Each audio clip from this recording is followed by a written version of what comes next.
products come along with them.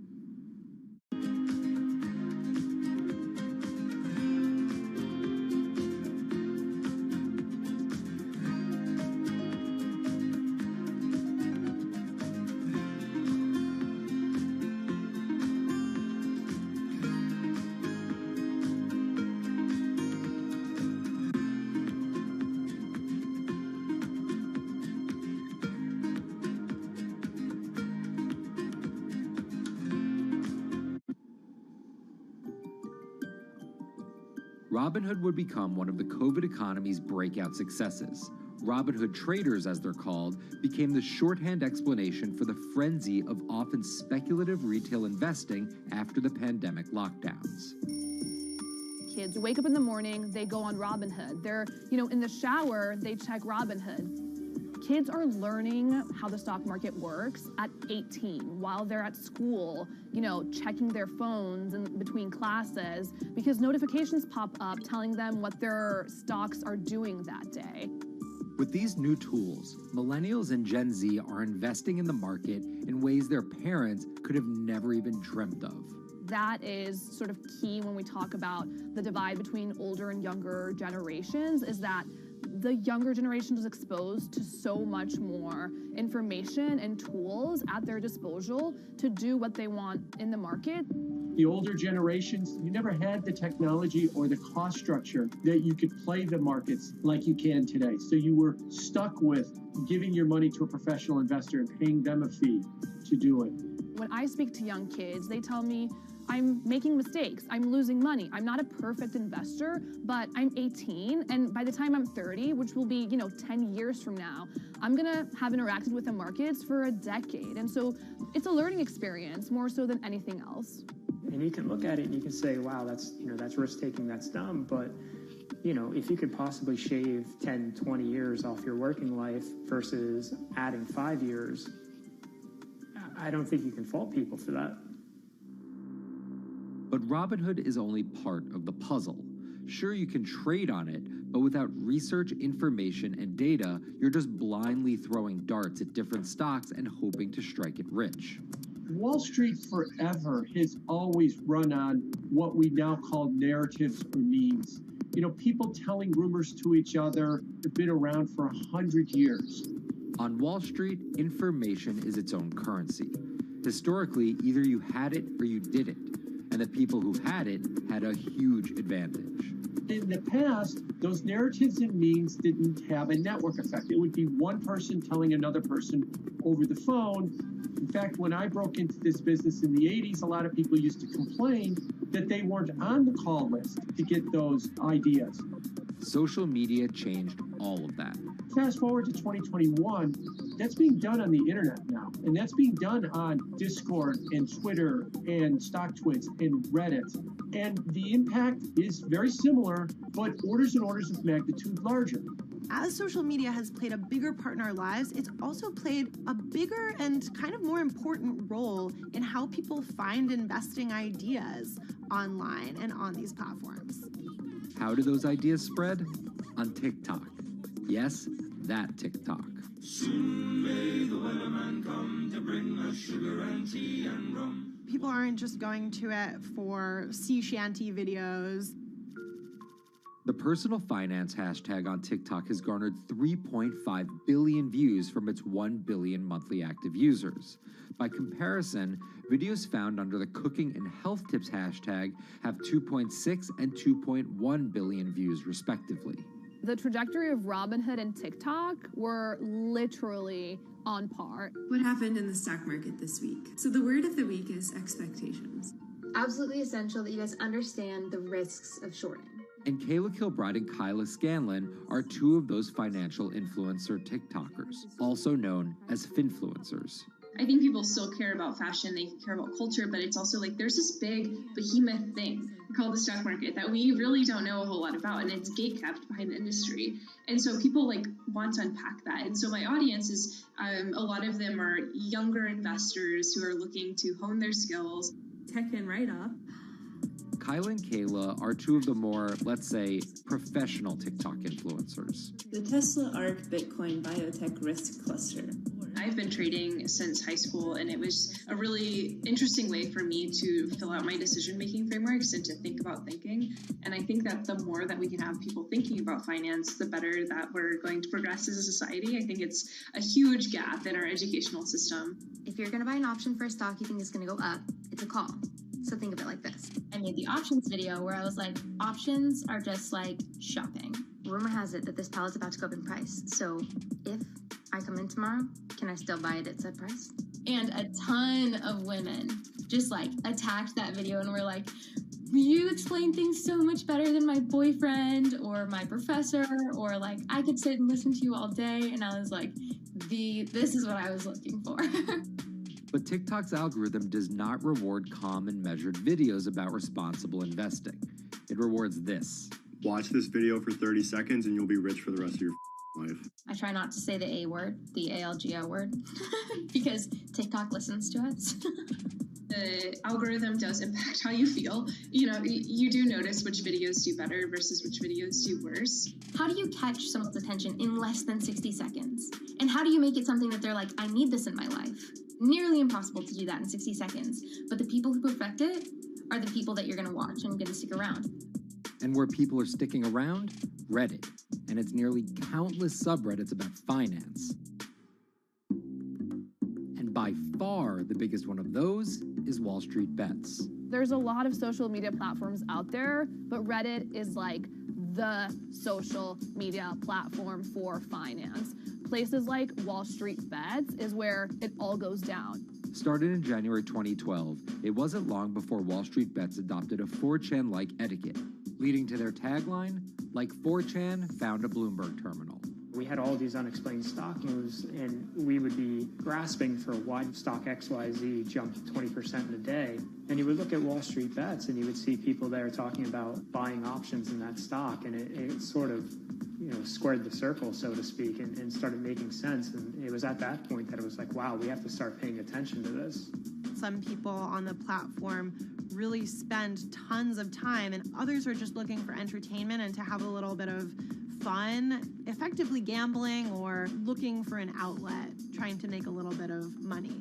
Then on top of all of that, there were stimulus checks. Now, clearly, this money is going to people who need to use that to eat, to live, but there's a lot of people who use this money to invest in the stock market. And it's not just stock tips. People quote-unquote YOLO their entire life savings or stimulus checks on a single stock. They post what is called gain and loss porn, screen-grabbing staggering hits and misses on stocks for the entire community to see. I'm about to lose everything. And while some of the people on Wall Street Bets are novice investors, the community contains multitudes. In one respect, what it did show us among these network groups is they are very sophisticated. They're not a bunch of ignorant people talking to other ignorant people. And this is where the pieces of the puzzle all come together to wreak havoc on Wall Street for a solid week in early 2021. It's pretty clear that the combination of more people having retail brokerage accounts and trading apps and more people being stuck at home looking for some kind of entertainment and some kind of community online came together in this very singular way. What came together is GameStop. Let's go back to the beginnings of what happened with GameStop a couple of years ago. On the boards like Reddit and StockTwits, a lot of people were talking about GameStop as being attractive value. Some of them are even, Wall Street alums who left the industry and now still have access to tools that they can use to improve their financial well-being and make very good decisions. And I think Roaring Kitty is a perfect example of that. GameStop is one of the most compelling asymmetric opportunities in the market today. Really, I don't understand how you could disagree with that. At the same time that this crowd was talking it up, the hedge fund institutional crowd didn't like this stock at all, and it had the largest short interest of any stock in the New York Stock Exchange going into late 2020. Short selling is a bet that a stock price will fall, and it's a fairly simple concept. An investor borrows a stock and then sells it. The investor is betting on buying the stock back later for a lower price before returning it to the original owner, pocketing the price difference. what a short seller would tell you is that they almost act as a policeman in financial markets, or they're at least looking for companies that aren't what they say they are. And that can range anywhere from an outright fraud that some short sellers try to expose to just a company that's not worth as much as investors think it is. The problem is, if the stock price rises, the short seller has to come up with the money to buy the stock back. And the more it rises, the more it costs.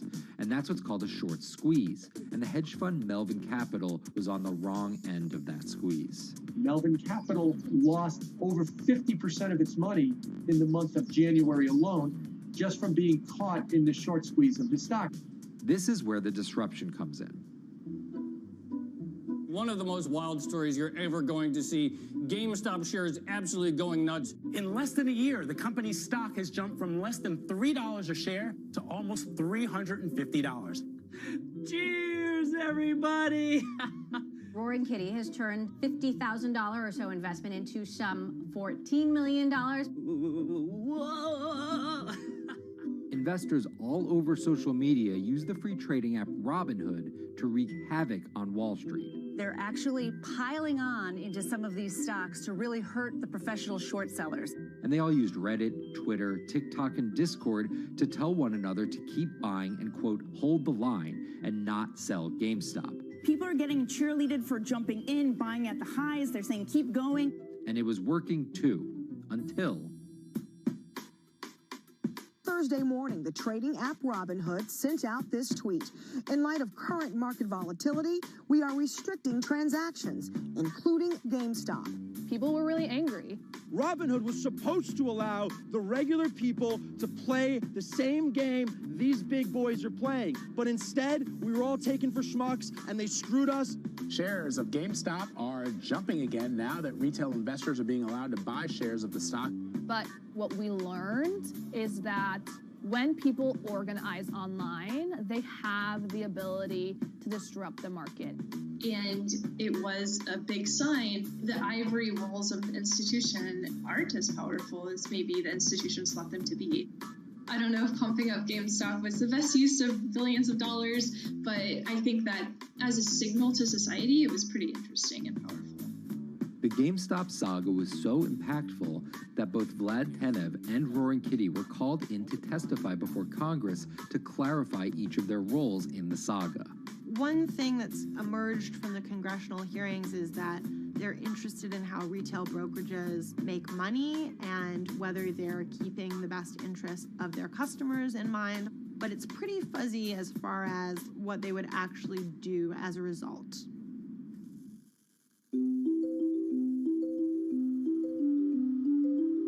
While the frenzy around GameStop eventually subsided, it didn't take long for retail investors to find other areas to invest their money. Take a look at Bitcoin going bananas over the weekend. Bitcoin forms a brand new all-time high. It was after GameStop started to drop that we saw Bitcoin really go up to over 60,000. How much further does this rally have to run? It's compelling to say that money shifted from one venue to the other. While correlation doesn't equal causation, there's a chart out there showing an inverse correlation on meme stocks going down and cryptocurrencies going up. There's definitely an aspect where people are making money on stocks and then moving, they're agnostic, they're not hedge funds. They can invest wherever the hell they want. It's a classic sort of momentum trade. They're going to wherever the winners are and they're willing to jump on and, ride it. So whether it's meme stocks like GameStop, meme coins like Dogecoin, or entirely new ways to invest in art like NFTs, the new kind of retail investor is making its presence known. Over the next 10, maybe 15 years, you're going to continue to see, whether by choice or by force, that baton go from older generations to younger generations. I don't think any single app is going to be the thing that disrupts. I think people are the disruptors. How people get ideas about what to invest in has become increasingly entwined with social media. And as social media companies govern more and more of our lives, the fact that now they're tied in more intimately to people's wallets is something that we might want to understand better.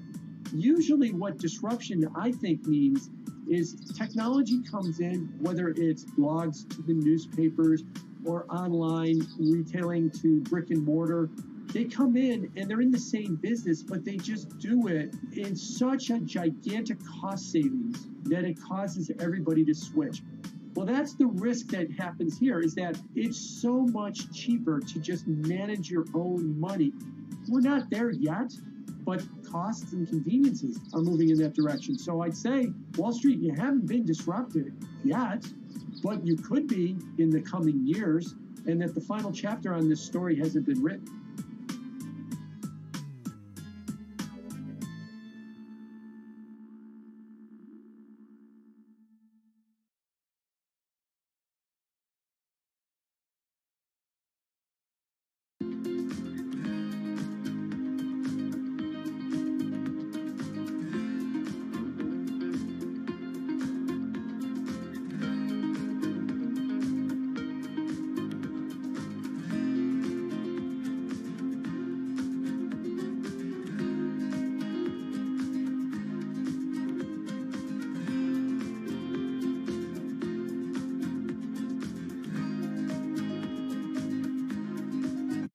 Meet Bloomberg's own David Nicholson. Now, his happy place is out in the field, on the open road. But like the rest of the world lately, he's been working from home a lot more than he's used to. COVID-19 has prompted a massive urban exodus as professionals of every ilk yearn for more space to live and work. As a result, rural areas have exploded, and they're poised to experience a resurgence as more and more families pack up and leave the big city to try out life in the burbs. But there's one problem with that. Not all internet speeds are created equal. Anyone who might need to upload or download large files for a living may not want to pack up and move to that cabin in the woods just yet. Now, David's house isn't a cabin, but it is in the woods, and inexplicably, his internet is workable. My internet is okay. I pay a lot for it. It's around $140 a month. The download speed's great, and the upload speed is terrible, which is really bad for my work because I have to upload these massive files. But I'm definitely one of the more lucky ones in this community. Just a few miles down the road, my buddy has awful internet. It's usually under 2 down and under 0.2 up, so it's often unusable. Some days it's around 1, and other times it'll drop down to about 0.2, 0.3. I just want to be able to have internet at my house without having to go outside the normal ways of acquiring internet. It's really frustrating. We're literally a few miles away from downtown, and it just cuts off. This is a problem, and the solutions are not there yet, because getting high-speed internet in rural areas en masse is something our providers may simply not be ready for.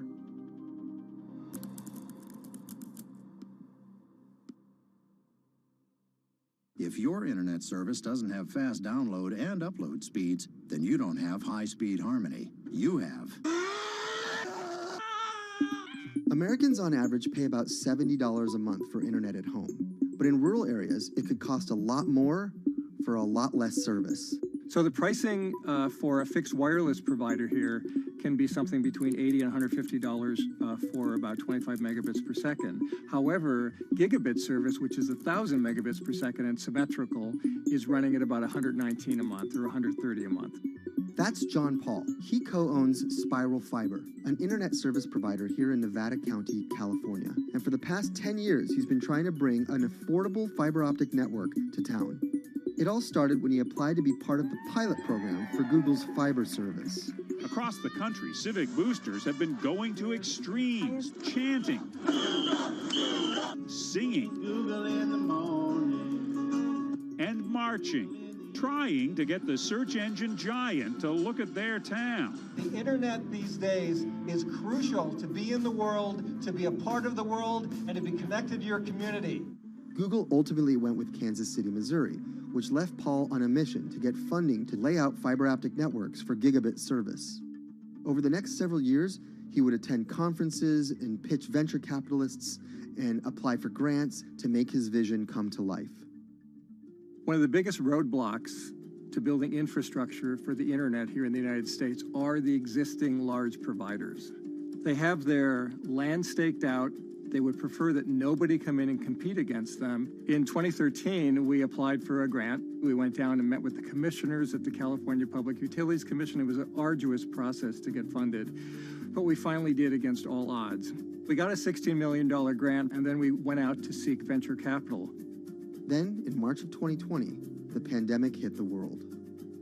Everybody got locked down, and everybody came home, and everybody started using the internet. And I remember seeing on one of the local fixed wireless providers' websites, they've said, hey, we know you're all staying home, but please don't use too much video, and please don't use too much bandwidth. And I thought, that doesn't work.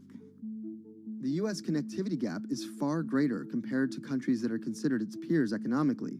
Some developing nations actually have better internet than rural America, like in Kenya, which has a state-of-the-art fiber optic network fed in from their coastline. The American connectivity gap does largely affect rural areas that are either outside of service coverage or simply prohibitively expensive. This is Rebecca. She and her family moved to Nevada County just a couple miles down the road from David.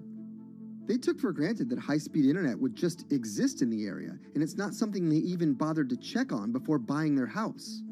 Turns out, all they got was dial-up. We wanted to move where we had a little more space, room for the kids to run around, just be out in the mountains a little bit more. Having come from a bigger city area where Wi-Fi is pretty readily available, we hadn't really considered that in our purchasing of the house, whether that would be an option or not. When school started, and now that we are remote learning with our children and we're doing everything from home, we didn't have the option to do that at our house. So every day when school would start, we'd have to pack the kids up and we'd go to my in-laws' home. They have a little cabin up in this area that does have Wi-Fi already. Rebecca's situation is the norm in rural America.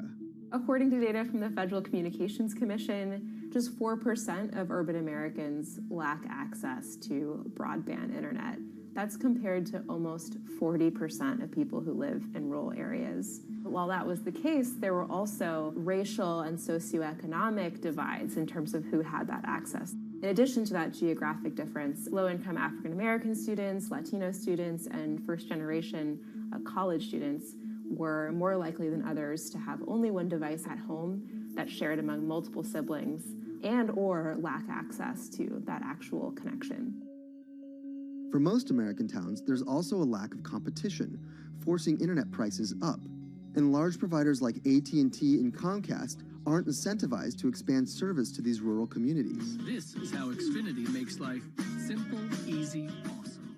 So in our area, we have a small imprint of Comcast, but they're not going to go out to the more rural areas. It's just not cost effective for them to do it as a large company. In order to lay fiber cable, you're actually physically digging trenches into the ground. And for internet service providers, they're primarily focused on maximizing their profits. And so the fewer customers you have, in any square mile and the more fiber you have to lay, that's just kind of harder to pencil out from a purely economic standpoint. AT&T released a statement on the matter, expressing the need and desire for government assistance to fund fiber optic expansion to areas deemed unprofitable. Comcast released a similar statement encouraging more public-private collaboration on this effort. Federal agencies do offer grants to help communities build broadband networks, but many have argued that there's not enough flexibility on how to use these funds. The COVID-19 relief package passed by Congress in March and signed by President Donald Trump awarded $43.3 million to 51 projects on the East Coast alone. But it also stipulated that these projects needed to be up and running by December 30th. For contractors who plan projects months and years in advance, it's a scramble to rearrange their schedules to meet that deadline. So what we've been asking the federal government to consider is at least have, as long as the projects are getting started, knowing the projects are being put into place to expand both remote learning, working from home, and opportunities like that that are truly driven from COVID. We're moving as fast as we can regardless, but hopefully they'll give us some more time. Talking to John Paul, it's clear that he believes broadband is something that can transform a community and should be considered a public good. One of the first communities to come on in the United States with full-on gigabit service was Chattanooga, Tennessee. Now, they're a bigger city, but they're a city that was economically in a downturn. In the last 15 years, the city of Chattanooga has turned around in an amazing way. It's a nexus for young people to move to. It's a place where technology happens. It's not just about logging on to Zoom, to connect with your colleagues who might be in New York City.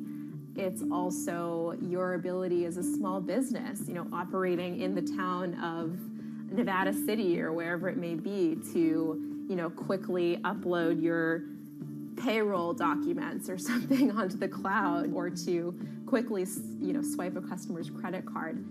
There's just some really basic business functions and mechanics that I think people in big cities really take for granted, and that are just going to be a much bigger challenge for small business owners in rural areas.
Historically, the marginalized people, you call them as untouchables or Dalits, they have been kept away from the center of the knowledge.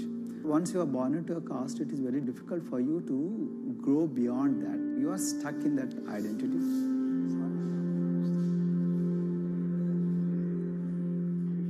I think education is the best way of liberating them. So that's how I chose to work in education sector.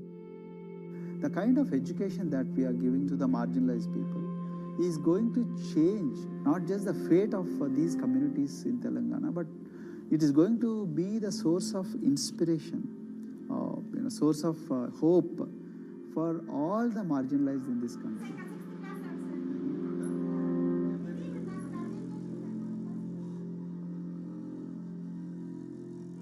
Greatest blight in India is the system of caste. For generations of Indians, the social code known as the caste system has defined how people earn a living and whom they marry. Although outlawed 7 decades ago, castes remain a significant factor in deciding everything, from family ties and cultural traditions to educational and economic opportunities. Dalits, people who are on the lowest rung of the caste system, constitute almost 1/5 of India's population of 1.3 billion. Not able to afford the high tuition of private schools, many are forced to attend government-funded institutions, which in the past have suffered from poor infrastructure, lower education standards, and high student-to-teacher ratios. But Dr. Praveen Kumar is trying to change that.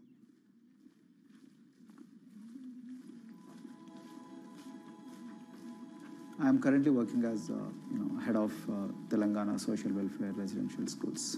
So totally above 400 schools I manage. These are all residential schools for the students who are historically marginalized but talented and then poor. Of them, 60% are girls and then 40% are boys, because girls are more marginalized among the marginalized. Their voices are always suppressed. My approach to improve the conditions in the schools has been put your eyes and ears on the ground always. Talk to the parents, talk to the teachers, talk to the students, stay in the schools and then understand their problems, their challenges, both in classrooms and then the corridors and the dorms. Then go to the dining halls and see what kind of food they are eating, and then go to their homes and then what kind of food they are getting and what kind of challenges the parents have.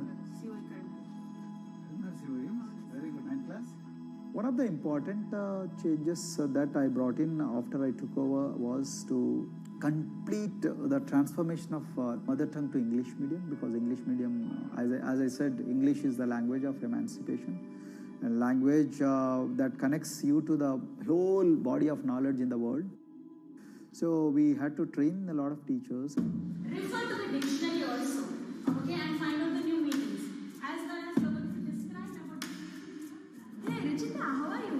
Hi, Sindhu. Fine, thank you. And how about you? I'm fine too. It's been a long time. Identity is extremely important. There is a scientific evidence to prove that your sense of identity is extremely crucial to your growth as a successful human being in your life. If you accept an identity which is very humiliating, which reminds you of very painful past, I think that identity will not help you to grow. I'm not saying that you should forget your past. I'm not saying that, but that should not be the bubble in which you must live always.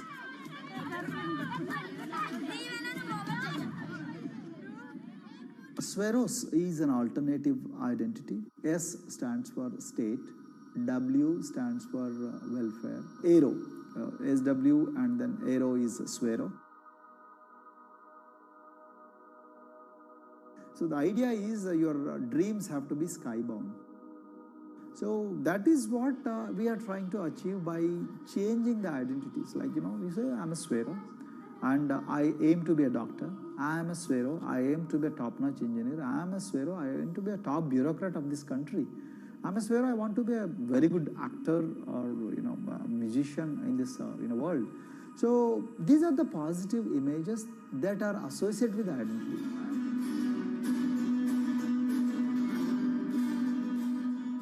Just to give an example to you, in 2012, in our institution, we used to produce about 6 doctors per year. But because of our, this self-liberating ideology of Sveroism, we have, this year, we have produced about 189 doctors. This is phenomenal for any poorest of the poor people. You know how difficult it is to get into medical colleges in this country. So, but today, because of this ideology, the students have been able to achieve this, feat. Pujita has been a farm laborer, and her parents themselves are agricultural laborers. And then this girl used to sell vegetables, but thanks to the residential education institutions, she came to the Gaulidoddi campus, and then she toiled very hard for 1 year, despite many problems. And today, I'm so happy to share with you that she has joined one of the prestigious medical colleges in the state of Telangana, Usmania Medical College, and then in future, she hopes to be a gynecologist. So this is the journey our children are hoping for. Similarly, the Mount Everest expedition. Mount Everest expedition, we are very fortunate enough to place the youngest ever female in the history of this world on the peak of Mount Everest. How did this happen? It's all because of an ideology that helps you to liberate yourself.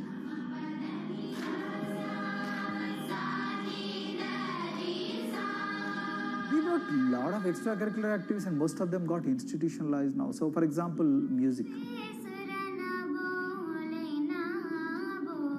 Similarly, the games. We have so many coaching academy. We have boxing academy, we have wrestling academy, we have handball academy. So we have, kabaddi, the traditional Indian sport. We have golf. We have introduced golf also. Like golf is generally played by so-called rich people, but today even poorest of the poor people also are being trained in golf in our schools. Wow. So our intention has been to give all 360 degrees, type of opportunities to the students, so that whoever is interested in whatever activity, they can go and then do it.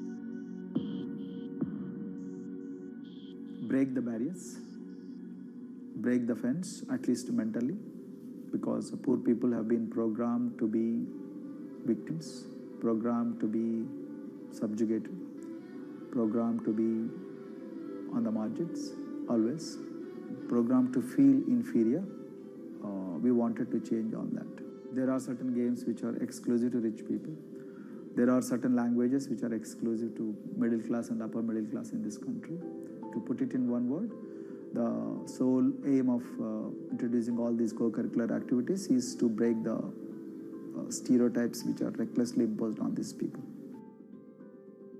Their stereotypes Dr. Kumar knows all too well. Born a Dalit, his grandparents were labourers and access to the village well was restricted. Dr. Kumar credits his parents' belief in the power of education with helping him realise his aspirations. He went on to join the Indian Police Service, attended Harvard University, and then began pursuing educational reforms back home. I attribute whatever I am today, it's to my mother primarily. They educated me in the village, although there were no good schools. So then I stayed in social welfare hostels, the hostels which are managed by government for the poorest of the poor kids. I passed with reasonably good grades. Then I went to university and then I faced worst form of discrimination in the universities. Like there were, in those days I'm talking about, so the bathrooms and the toilets were exclusively meant for scheduled castes and scheduled tribes.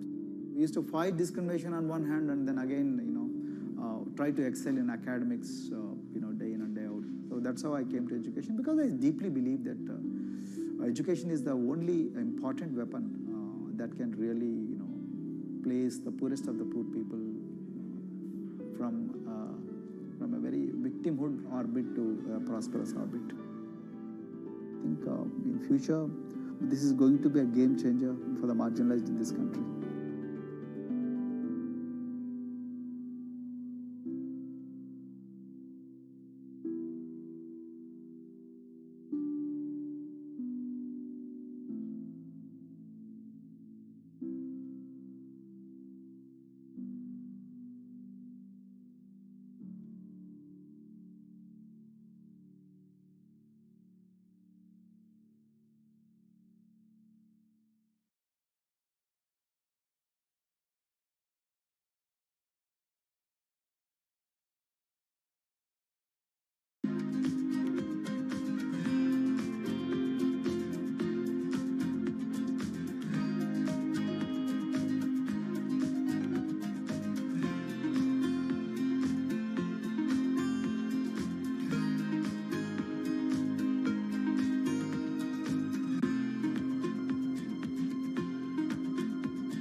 If you look at a thermal image of a city and then compare that to a map of vegetation, you'll find that where there's greenery, the temperature is lower. That's because things like asphalt, concrete, and shingled roofs absorb more heat from the sun than trees. This is the urban heat island effect, and it accounts for higher temperatures in cities, often by several degrees compared with their surroundings. It's becoming a huge risk to human health as growing urban populations exacerbate the heating effects of climate change. Heat waves kill more people than any other extreme weather event, more than tornadoes, hurricanes, and even floods.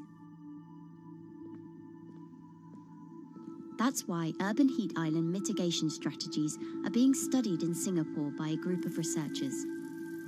The government-backed project called Cooling Singapore is now in the process of combining everything they've learned to create a digital tool that can help cities all over the world, starting with Singapore.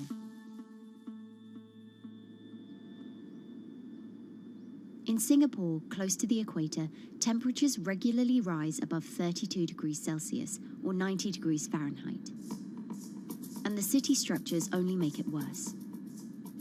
And that is also the case for Singapore, which is basically a concrete jungle, more urbanized, more developed city. And even in Singapore, what you have is a situation whereby there's a temperature difference of 7 degrees Celsius between the more urbanized and the more rural areas.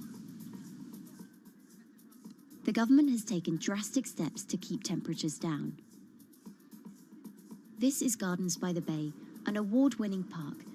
And inside this greenhouse is a pleasant 24 degrees. That's because the dome, along with 24 nearby towers full of thousands of people, is chilled by what's probably the world's largest underground district cooling system. It uses a large central plant that cools water and then pipes it into banks, residential towers, an exhibition centre, shopping malls, and the city's iconic Marina Bay Sands hotel and casino complex. So one of the biggest perks of using this system for the buildings is that they can save 40% in terms of electricity usage compared to your traditional air conditioners. And with Singapore relying on natural gas for most of its power, this new system means emission savings equivalent to removing 10,000 cars from the city's roads. That has big implications for the rest of the world. If things stay as they are, more than a third of the world's electricity could end up being used to cool buildings and vehicles by 2050. As the world gets hotter, gets warmer, there is a greater need for air conditioning and as well as refrigerators, for instance. And the more people are buying these household appliances, the more energy usage they use, and they release heat more, and that then exacerbates climate change. It's a vicious circle. And so since 2017, researchers at Cooling Singapore have been identifying design solutions that reduce our need for so much cool air in the first place. One thing many cities have in common, and that's the importance of vegetation. That's a very important measure to mitigate the urban heat because of the shading effect, of course, and the psychological effects of the vegetation, and also because of the possible evaporative cooling effect of the vegetation. Vegetation can be, of course, on the ground floor in form of trees and shrubs, and you can walk under them. This is the so-called canopy layer that the vegetation forms above us. But vegetation can also go up the facades of buildings, and it can go to the roof of the buildings. Luckily, Singapore has been striving for the garden city feel for quite some time. It was a vision initially introduced by then Prime Minister Lee Kuan Yew in 1967 to make life more pleasant for people. And today, Singapore is one of the world's greenest cities in terms of urban vegetation. Kampung Admiralty, a community centre that contains health facilities and social spaces, now provides more green space than the plot of land it was originally built on. It's topped by a roofscape of staggered terraces covered in local plants, which functions as a community park, and a village green in the centre that contains farm plots for residents to tend to. Park Royal on Pickering was designed as a hotel in a garden that doubled the green growing potential of its site. There's now 15,000 metres of sky gardens, reflecting pools, waterfalls, planter terraces and green walls. And the government has big plans as well. Singapore actually has a plan to plant 1 million trees and add more green spaces over the next 10 years. It is actually a mix of wanting to reduce the urban heat island effect, but on the other hand is also to get the people to be more connected to nature. But it's not enough. The city-state has still been warming twice as quickly as the world average over the past 6 decades. That's why Cooling Singapore has developed a catalogue of other potential heat mitigation measures. When you try to mitigate the urban heat island effect in a city or in any building, in a village as well, the first place to start is by shading of the windows. You have to keep areas clear so that the wind can move through it. Water of a certain depth can act as a very good thermal buffer. If you have to construct heavy buildings such as high-rises, at least you can make the surface, the facade, less heavy, and you can protect it from direct sun penetration. You have to make sure that no combustion engines will be in the city in the middle and the medium to long-term range. So ideally, the electricity production is outside of the city, and you bring just the clean electricity into the city. You can at least minimize the use of energy in the city, and you can start to slowly convert the roofs, the facades of the city into production areas for renewable energy. In Singapore, unfortunately, this is a limited option, But in the long run, it could produce up to 20-25% of the energy, of the electricity needed in Singapore, if all the roofs and the areas in the buildings, on the facades would be used to do that. With so many different ideas, Cooling Singapore is also designing a virtual model of the city to test them out. It's called a Digital Urban Climate Twin, or DUCT, that will calculate how each element of the city's design will impact the urban heat island effect. That means we model not only the geometry of the buildings digitally, but also we model the transportation, the insulation, the temperature, the radiation coming from the sun, the weather, the local climate, the even very, very microclimate of the city, the water, the movement of people in the city. We can invent scenarios, we can design scenarios, test them before we actually build them, and if they test very well and we are sure that they will function, then we can start to build them and put them into reality.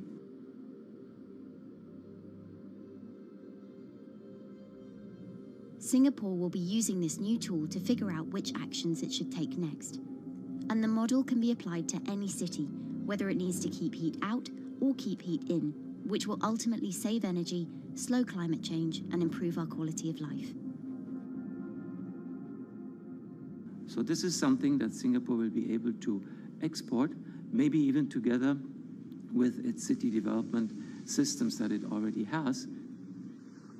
Singapore is one of the very few cities in the world that really combine this scientific approach with a very well-established urban redesign and urban design approach. Through its agencies and the combination of its agencies, it has achieved a lot in the past. If it keeps following the scientific path and the combination with the other knowledge in the city already, we think that it will be a very comfortable and very livable city in the future, even more than today.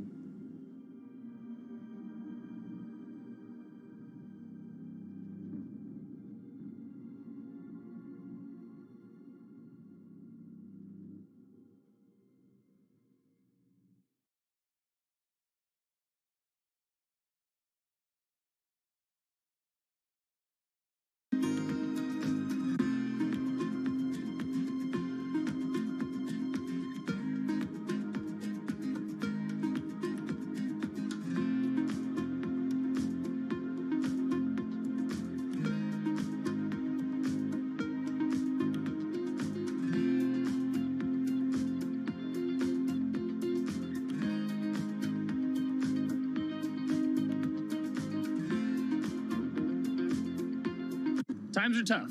Jobs are scarce. It's risky to be outside and around others. Seems like there's very few ways to make extra money during a pandemic. So I guess I'll just hunker down and binge social media until this all blows over. Wait, don't these people make money? How do these people make money?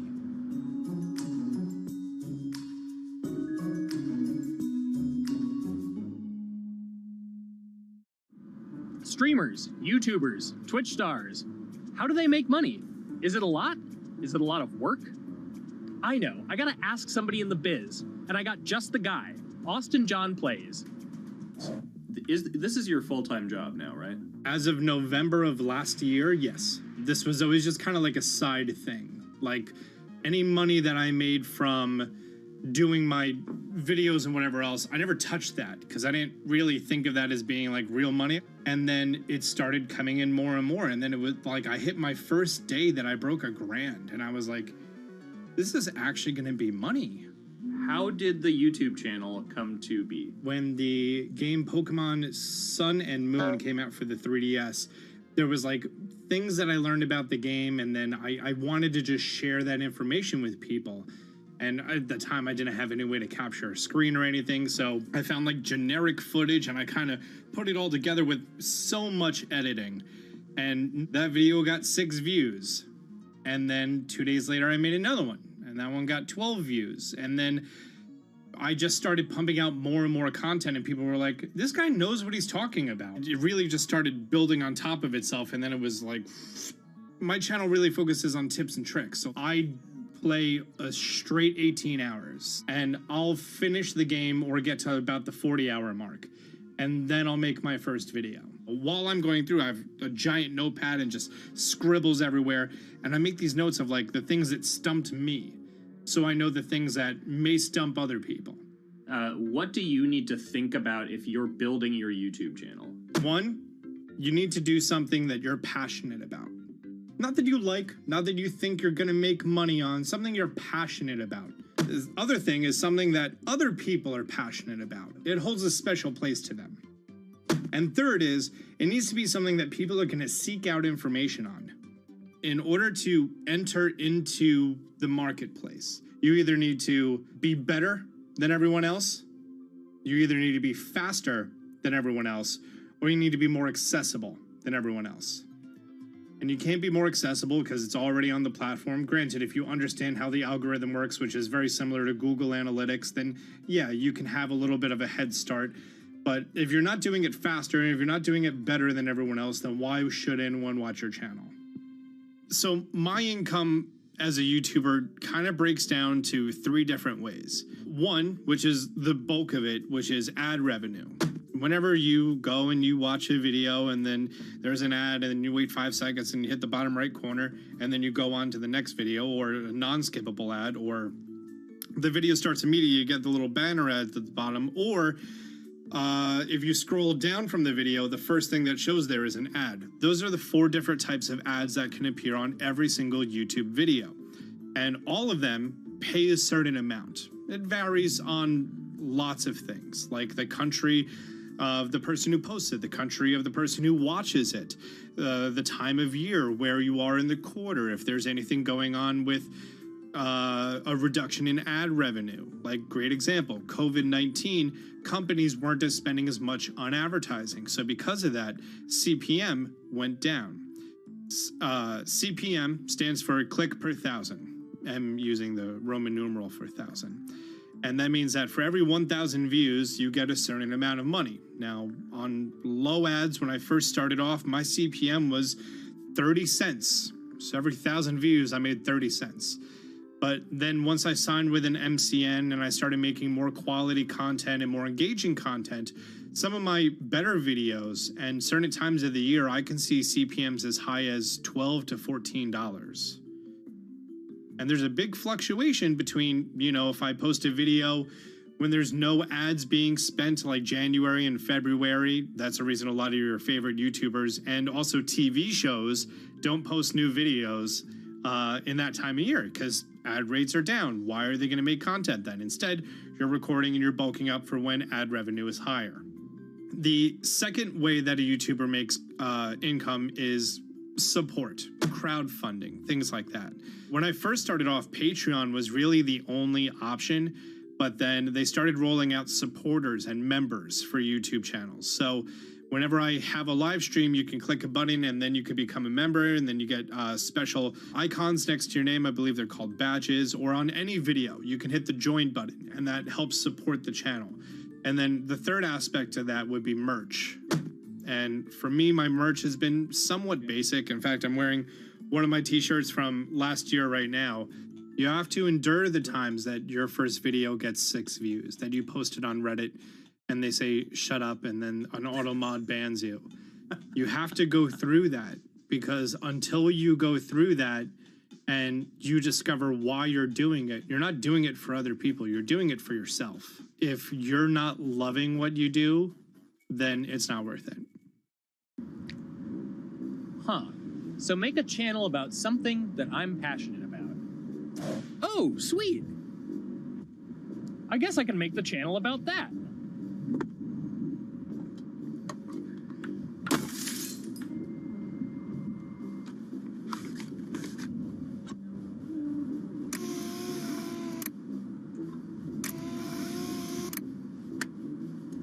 Now, how do I grow an audience? How do I get popular? It's all about diversification, right?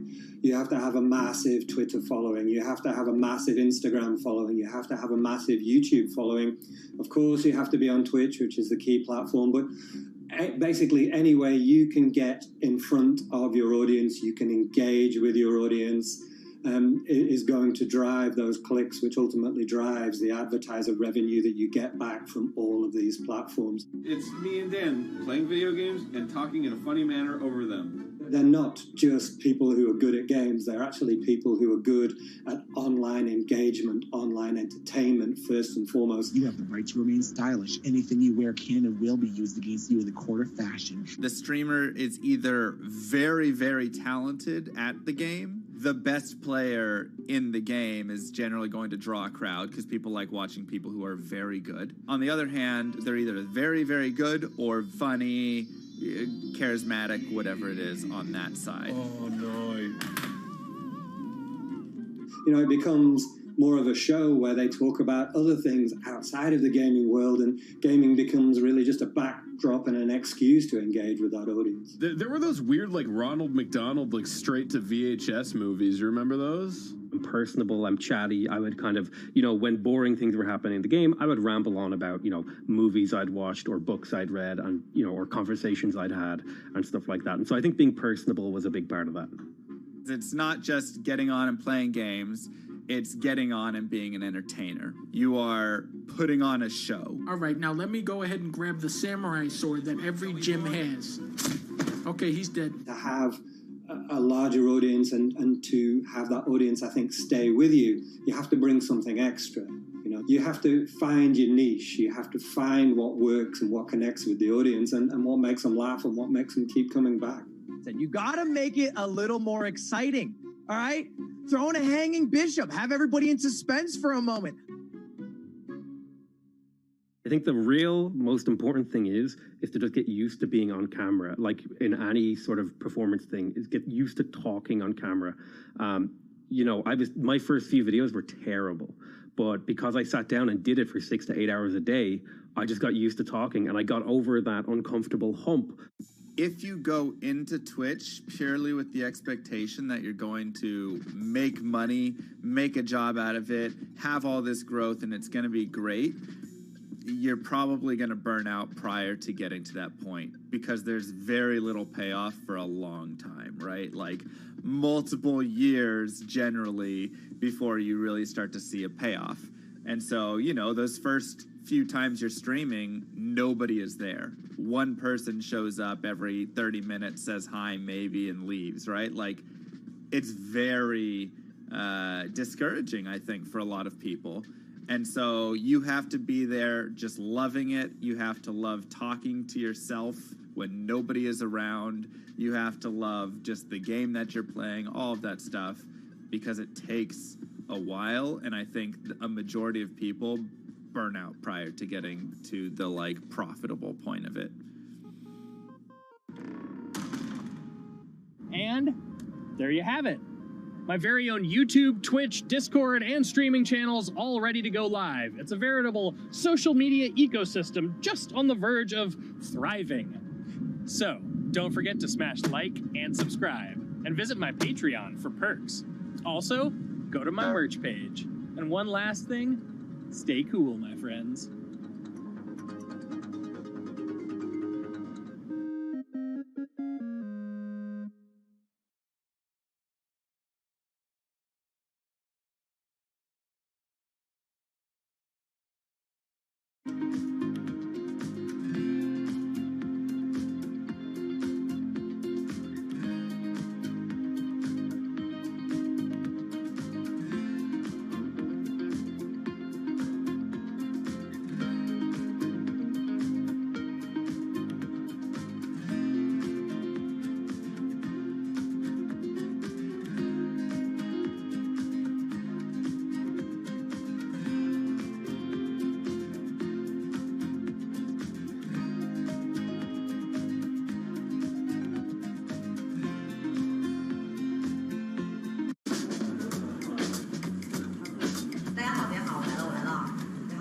This is live stream shopping, one of the hottest trends in China.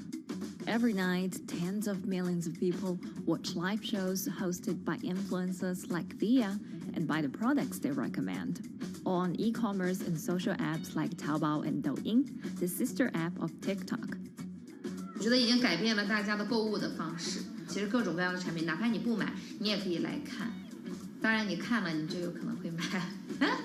It's not about, only shopping. It's about the experience. It's about having fun. You got to see 3D. You got to see in some kind of action. It's almost like a theater act. The internet craze has taken over China. By the end of 2020, the country had almost 400 million live stream shopping users. China's live stream e-commerce market has also grown dramatically, with an estimated value of $161 billion in 2020. It's becoming popular outside China as well. So, is live streaming the future of shopping?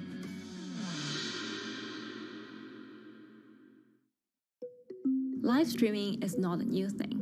In China, it started in 2015 with the rollout of 4G, and it was first used for entertainment and socializing. Many live streamers performed for their followers or chatted to them, making money by receiving virtual currency and gifts.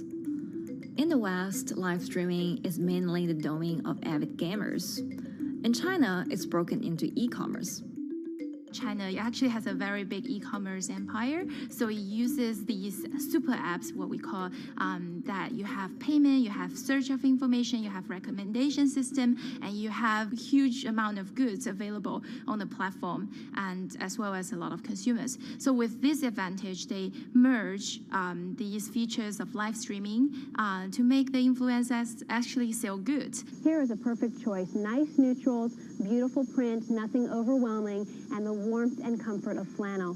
This is item. Traditional TV shopping involves a one-way direction, whereby a host introduces a product, demonstrates certain things, and say, call this number or something.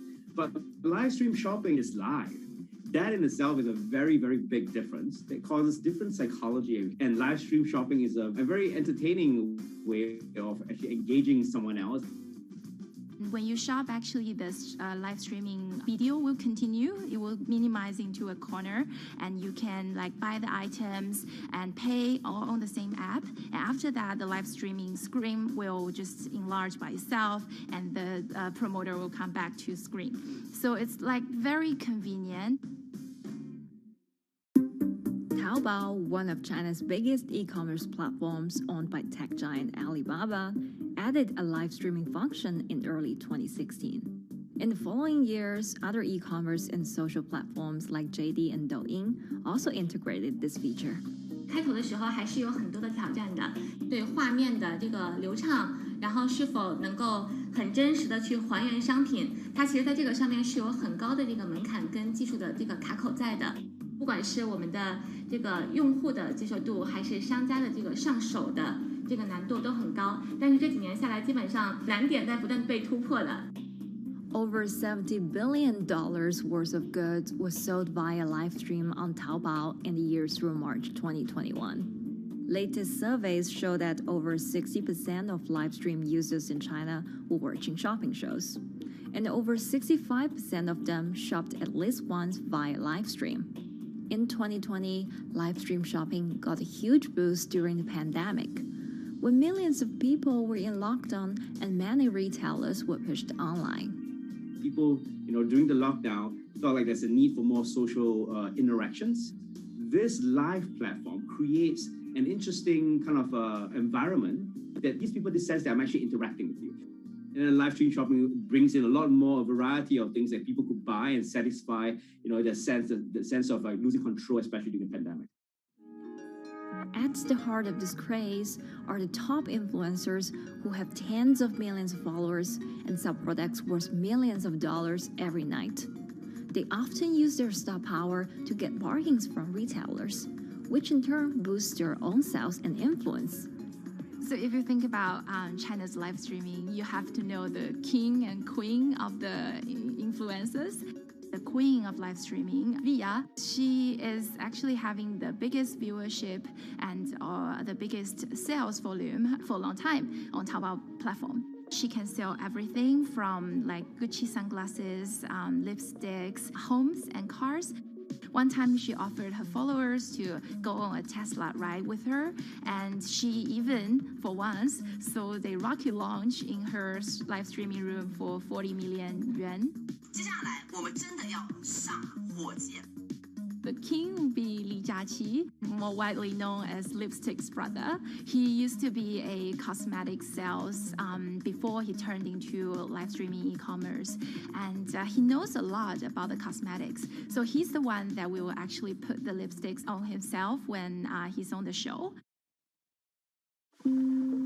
Top live streamers like Via and Li Jiaqi have become celebrities in China and can earn millions of dollars a year. Although not everyone can be as popular, mid-ranking live streamers like Tiffany still earn a good income through sales commissions. 如果说单从收入方面来讲的话，那主播的收入是比普通的工作要高很多。但是呢，主播这个工作时刻对身体，包括对精神都有很大的一个考验的。就是每天需要集中精力，然后长达5-6个小时，这种状态是很累的。而且这5-6个小时的话，你是脑子是不停的，然后嘴巴是不停的，然后手也是不停的，眼睛也是不停的。像我们做主播，不是说单一的只做直播一件事情，然后还会有选品的一些工作，然后还会有一些其他的事情排在里面，其实是没有个人生活的。那我觉得增强粉丝影响力的话，不是说某一件事情。可能今天做了什么事情你就增大了影响力，而是每天不断的内容的输出，粉丝不断的可能对你的了解，慢慢的信任你。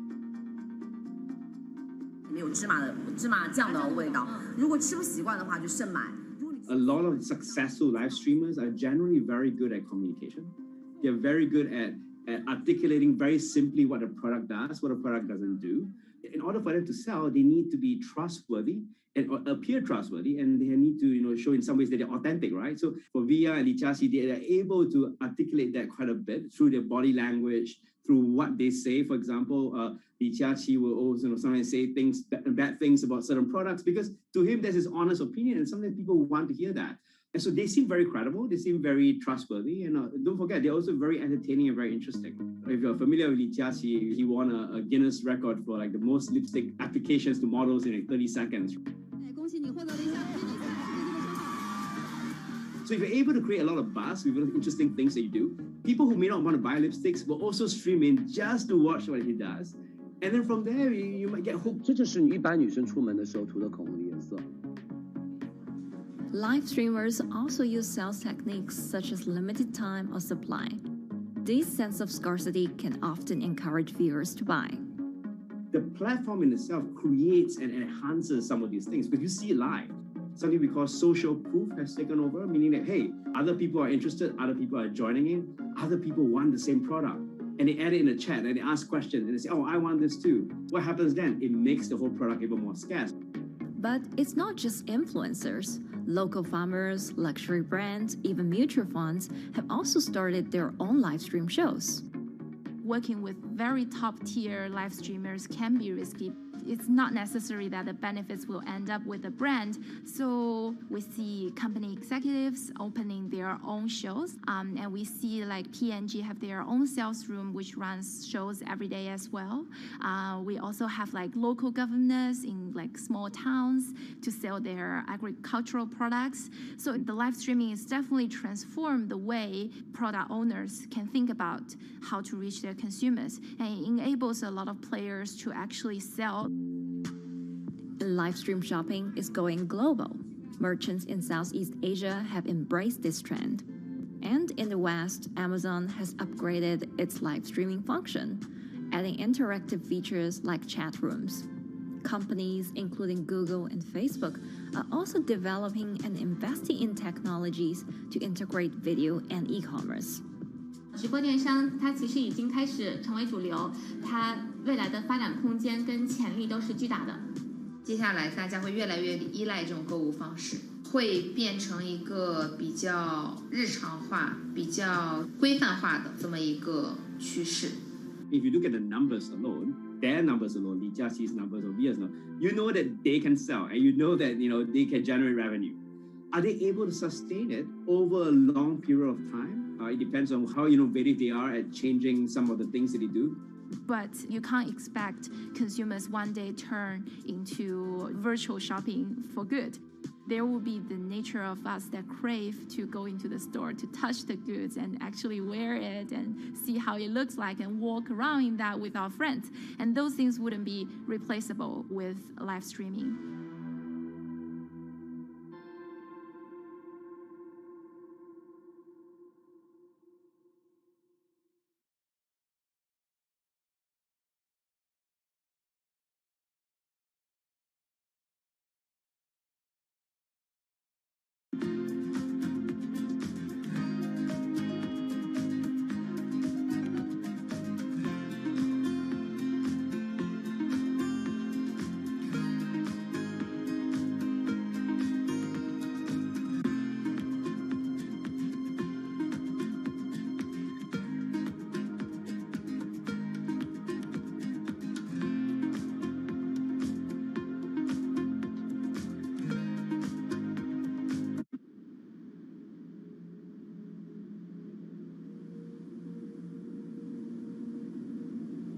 You could imagine that the oceans are actually the largest battery.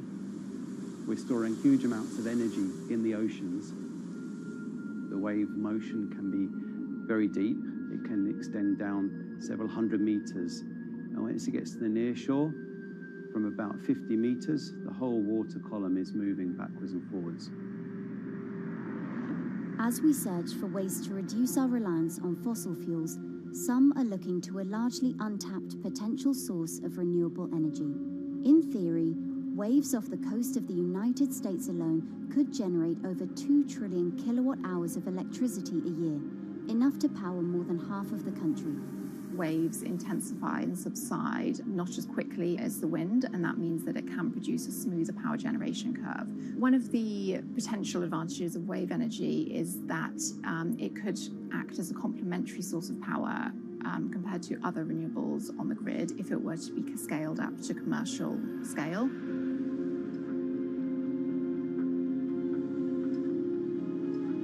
For decades, engineers have been trying to convert wave energy into electricity, but a host of technological and financial challenges have complicated their efforts.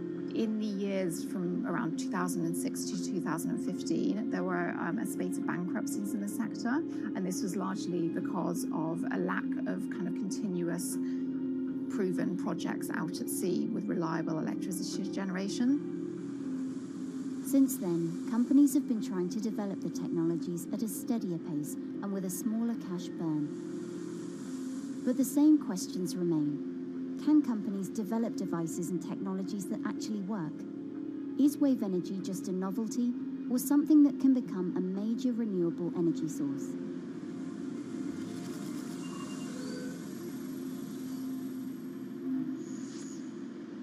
The sea is a very challenging environment within which to operate a power project. So seawater is corrosive and conditions are very rough. So this means that power projects don't have a very long lifetime, and it increases operating and maintenance costs. Partly because of that, many early wave energy projects hit rough waters, such as the Palamas Wave Energy Converter in Portugal and the Isla Limpet project in Scotland. But that hasn't stopped others from trying. Companies are focused on testing projects out at sea, proving their durability, trying to raise capital and bring down cost. The sector hasn't really converged around one single technology design, and companies are kind of undecided about which design works best.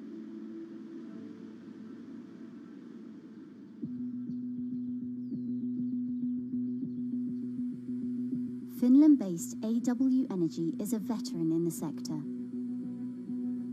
The first proof of concept of the company's device was made in the 90s after diver Rauno Koivusaari observed the strong back-and-forth movement of a hatch cover in a shipwreck in the Baltic Sea. The waves are generated far from the coastline, so the wind blows on the surface of the water, causing the water particles to rotate. And that rotation extends deep down below the surface, and the waves can be very long. They can be several hundred meters long. And as they come into the near shore, this rotational energy turns into an elliptical energy, and eventually backwards and forwards, as you probably have noticed if you've been swimming on the seashore in large waves, you're pulled in and out. That's the energy that we're extracting. There's a sweet spot where we deploy, so around 10 to 15 meters of water depth. That's where there's still strong wave energy coming in. After years of research, prototyping and testing, the company has deployed Wave Roller, a 350 kilowatt device in the waters off Portugal. Wave Roller has an 18-meter wide and 10-meter high steel panel fixed to the seabed via a floatable foundation. The panel moves back and forth with the waves, capturing the energy. It's submerged in the depth of 15 meters, so it's protected from the extreme waves. We generate electricity by capturing the movement with hydraulic circuitry in a machine room underneath the surface. That hydraulic energy we turn to electricity with hydraulic accumulators and hydraulic motors, and also a generator. The Wave Roller has survived large waves at sea for over a year and delivered electricity via an underwater cable to the grid in Portugal. Meanwhile, the company has won a €2.5 million grant to work on an upgraded version of the Wave Roller, aiming to increase the electricity generation capacity to 1 megawatt. The upscaled device would have a bigger panel, 2 power takeoff units, and improved software to control the energy production. We have taken into use a wave prediction algorithm that kind of tells us what kind of waves are coming into our device. That gives us few seconds to prepare for capturing more energy, and the difference in that is significant. Our future plans are to deliver technology around the world. So I'm hoping we can be working on delivering technology to projects in Asia and also in the American continent as well.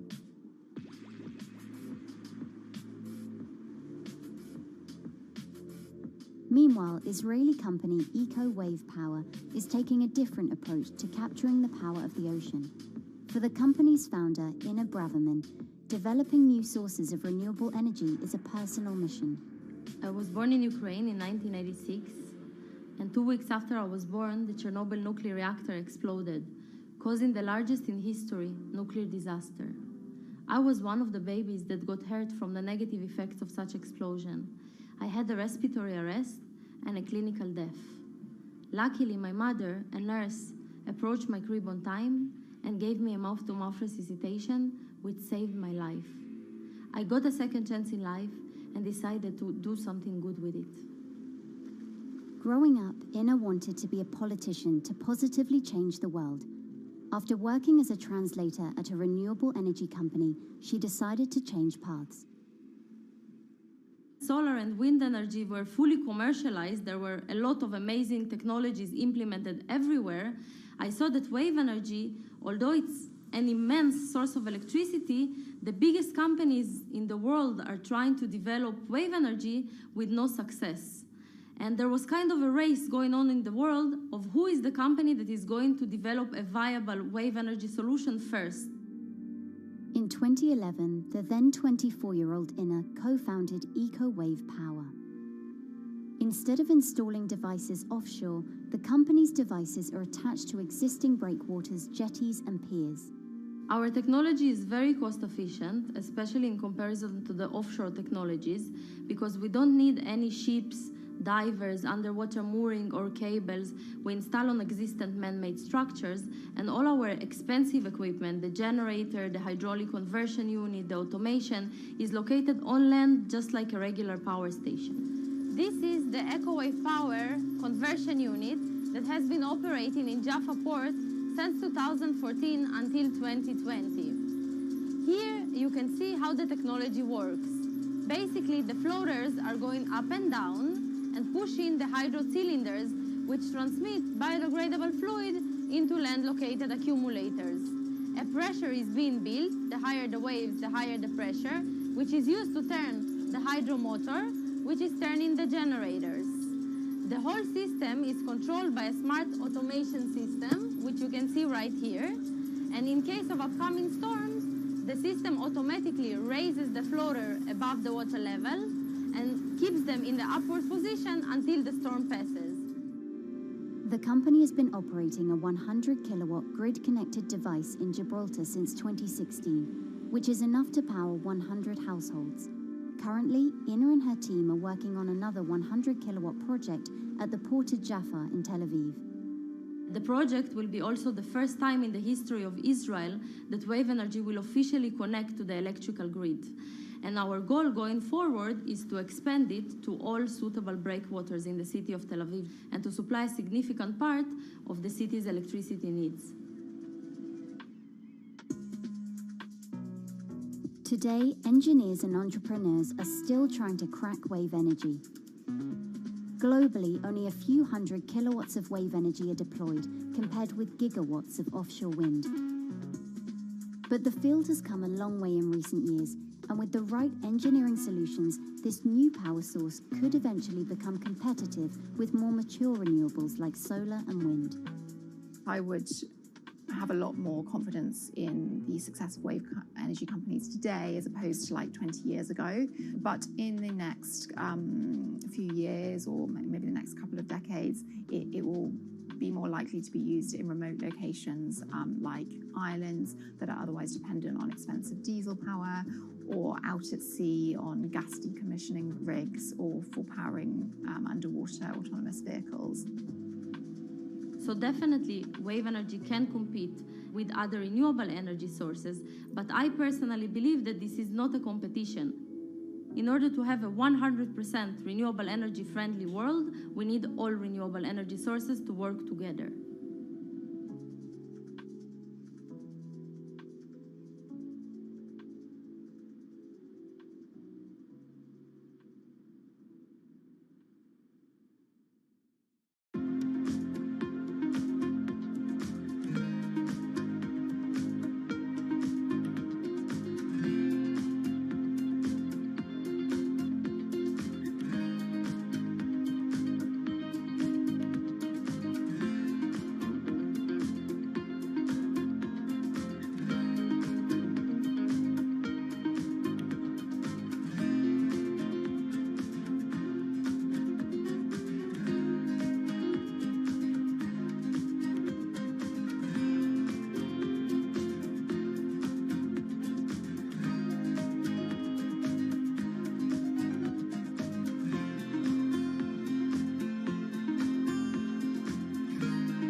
Who are all these people from? Who are all these people from?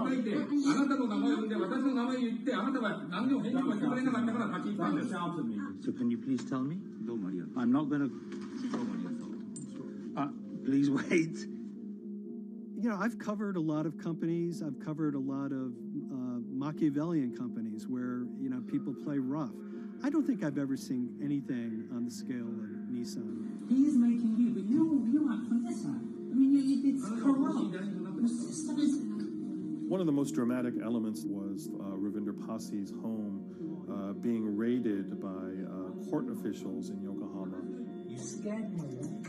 You scared my children. I worked in this for 16 years. So Rav Passi's journey into the darkest recesses of the Japanese corporate world started when he was the general counsel, the highest corporate lawyer position in the company. In the past few minutes, Nissan has revealed that its chairman has been arrested after allegations of serious misconduct. He was tasked with investigating Carlos Ghosn. And he was told, conduct an internal investigation and get to the heart of the matter. And then along the way, he started to notice serious conflicts of interest. He is one of the few people who knows an extreme amount of detail regarding the alleged crimes by Carlos Ghosn, and he's now ready to tell his own story on the record about some of the events that happened.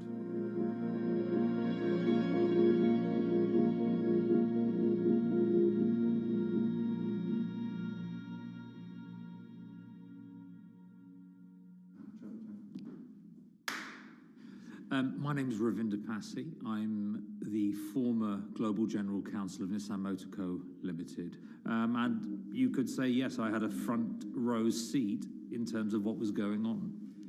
When Carlos Ghosn saved Nissan years ago, he was depicted in Japanese comic books as this hero, and now maybe we'll see comic books where he's the villain.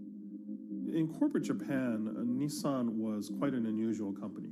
It was led for 2 decades by a non-Japanese executive.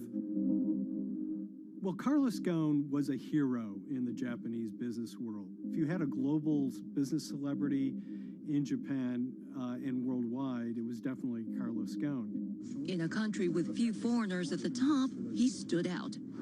But over the years, he saved Nissan from bankruptcy, allied with Renault and Mitsubishi, and turned the alliance into one of the most competitive in the world.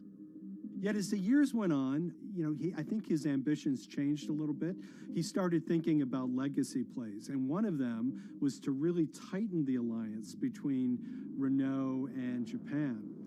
And unbeknownst to him, there was a contingent of senior Nissan executives that were really felt threatened by that move. They really thought that they would lose complete control of the car company, and even in the government, there was probably a little bit of anxiety about a national champion in the auto industry falling under full-blown foreign control. Carlos Ghosn was an auto industry leader, respected by many in Japan. Now he's in jail. The arrest of Carlos Ghosn came completely out of the blue. This was in November of 2018. He was coming to Japan on Nissan's corporate jet for a regular executive meeting, and he was met on the tarmac by Japanese authorities who whisked him away to a jail and charged him with financial misconduct crimes. So what happened was that a power struggle ensued inside the company, and somewhere along the way, it was criminalized. By that I mean that there were allegations leveled at Carlos Ghosn about the way he reported his pay to Japanese authorities, the way he handled money inside the company, that in other contexts might have been a board action, might have been handled internally. A number of executives at Nissan decided to take this difference and take it over to the Tokyo prosecutor's office, and that unleashed a chain of events that would shake the entire auto industry. So after Carlos Ghosn was arrested, Nissan launched an internal investigation into the events that led up to his arrest. So Rob Passy was tasked with investigating Carlos Ghosn, and he was told, get to the heart of the matter, find out what Carlos Ghosn did wrong and bring it to our shareholders. It's really complicated because you had various things coming out of the weeds. 2018, the investigation has started, and we become aware of matters in terms of conflicts, actions by certain individuals that cause some concern because things might not quite be what they seem. So in our story, we really took a close look at Harinada and his role in Carlos Ghosn's downfall. Harinada is one of the most fascinating figures inside Nissan. He's also a lawyer. He's originally Malaysian. Hello, Mr. Hari. And he had a meteoric rise through the company and became very, very close to Carlos Ghosn and other top figures. He had a front row seat at all the major strategic deliberations at the company. And when he discovered that Carlos Ghosn, as his final legacy play, was going to tighten the relationship between Renault and Nissan, he made a decision to go against Carlos Ghosn. And he became one of the key figures that decided that Carlos Ghosn had to go.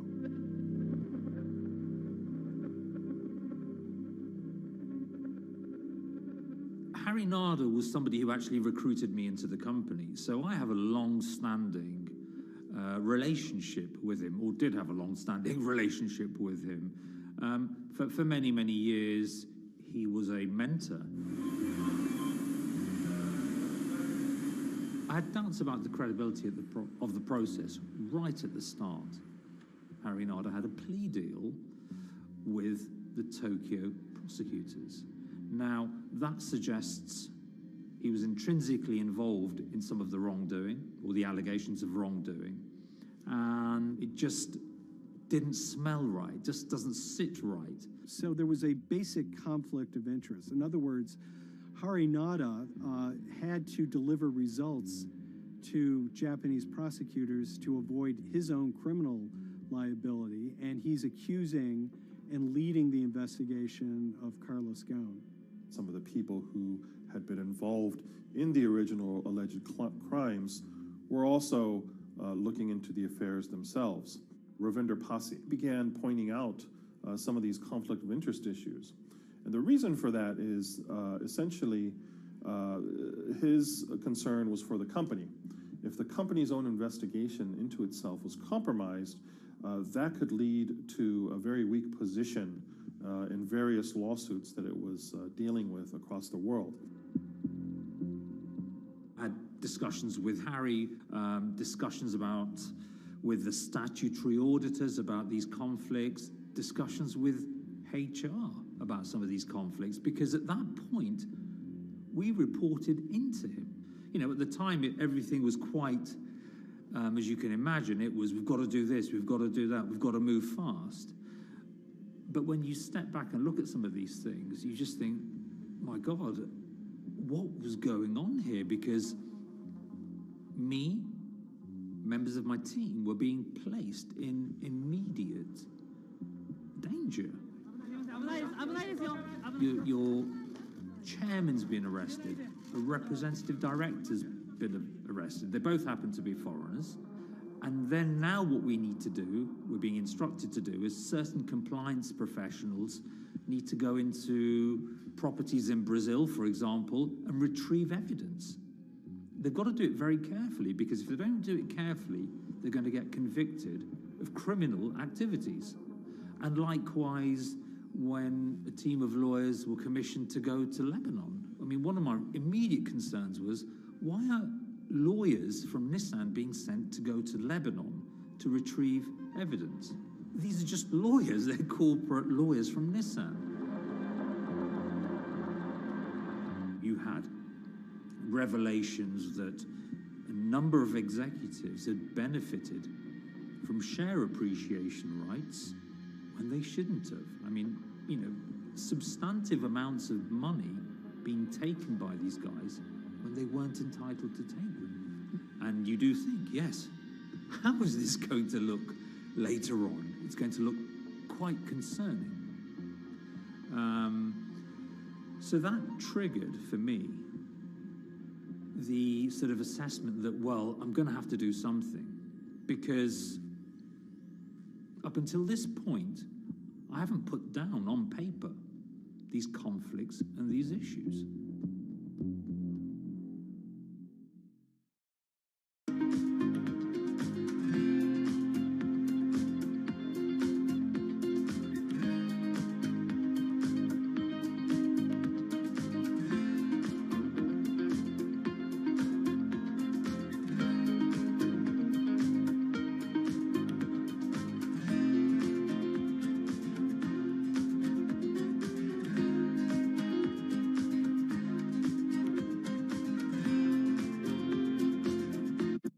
So Rob Posse makes a fateful move. He writes this letter to the board listing every suspicion he has in great detail, backed up by evidence, backed up by memos, of why this internal investigation had serious problems. He sends the letter to the board, and it's crickets. He doesn't hear much of anything. Nothing happened thereafter. Nothing at all. Just like it just gone into a black box. And he began to suspect that there was a desire, even at the highest level within Nissan, to kind of sweep these conflicts of interest under the rug.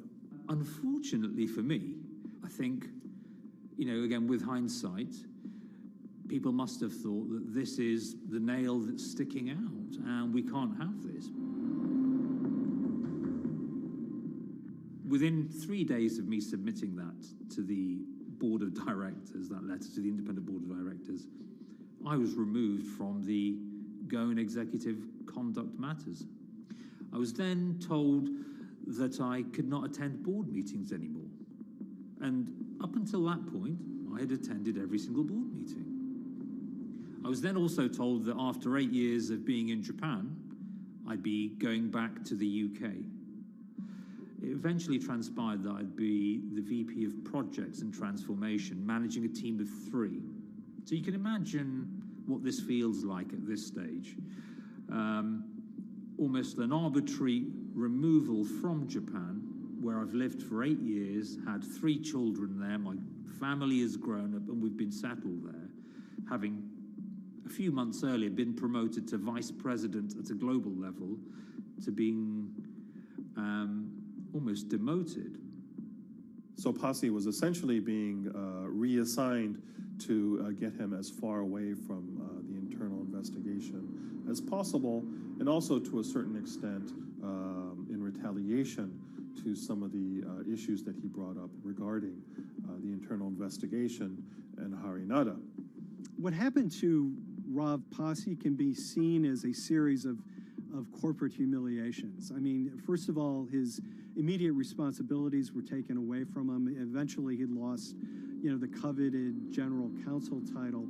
But it didn't stop there. Toward the end of his stay in Japan, Rob and his wife were convinced that they were being followed.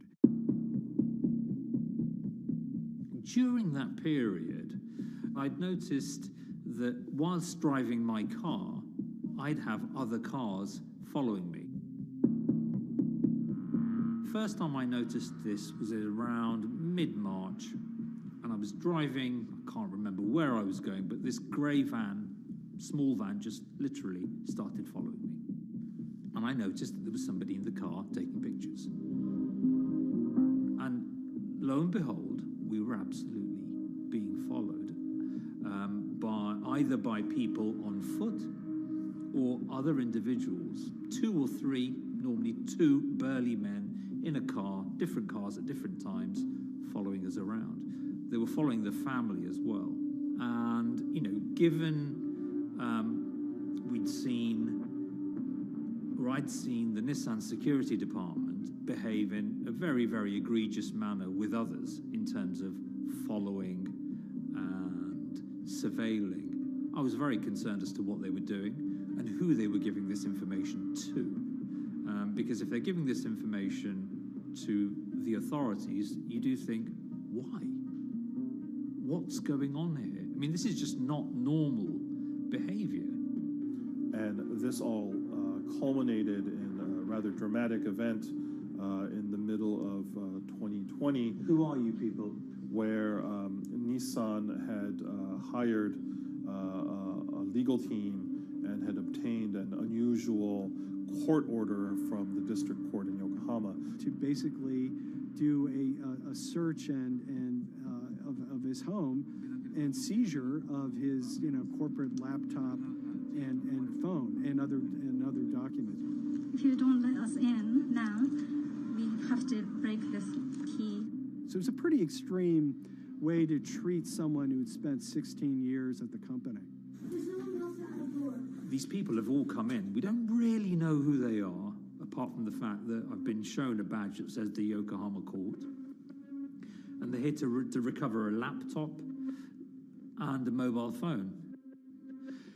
It was even more weird because I'd highlighted to the directors that certain Nissan executives were trying to recover this laptop and this phone whilst I was still in Japan. And I was very concerned because it had evidence on there that related to misconduct matters and other forms of inappropriate conduct. It was just another form of intimidation, another form of harassment, forcing me almost to leave the company and the country. Because once they'd retained and obtained these items, we were still followed, which, again, I just couldn't understand. What is the point of doing that? You know, this is a car company. This is not the KGB.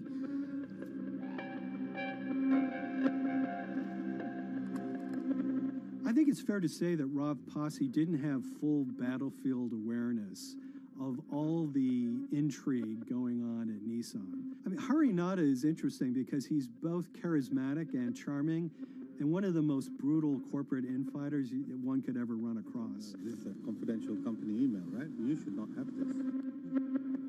If he had fallen into line, he would probably still have his job at Nissan, be paid very well, and continued his work. A career that he spent 16 years building at Nissan is irretrievably broken. It's been smashed to smithereens. He and his family paid a huge price, certainly. But in terms of being able to sleep at night, I think, he's come out ahead. I highlighted issues to the highest levels of the company so that they could be dealt with appropriately by those in charge. There was no response to those, and there was retaliation against me. What's really profound, like absolutely profound, is that none of your colleagues, I mean people who you have known for years, forget it. Yeah. You're on your own. Yeah. And you got to be ready for that. You've got to be ready for that. If you take it on anyway.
This is the awful truth.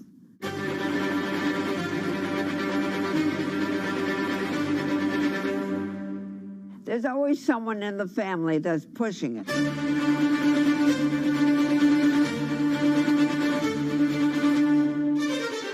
This lady does not deserve to be taken advantage of, especially at your age with your own grandchild. Yeah. My grandma is having to sue them. I'm testifying against them. Nobody's talking. They're one floor below right now. I get afraid to go on the elevator. It's sad that it had to devolve to this. It's like a soap opera It's a to very me. sad thing. It's a family feud. A family feud. Here's a family that, on paper, you would think has the wealth that so many people seek, yet at the end of the day, it seemed to sort of rip everybody apart.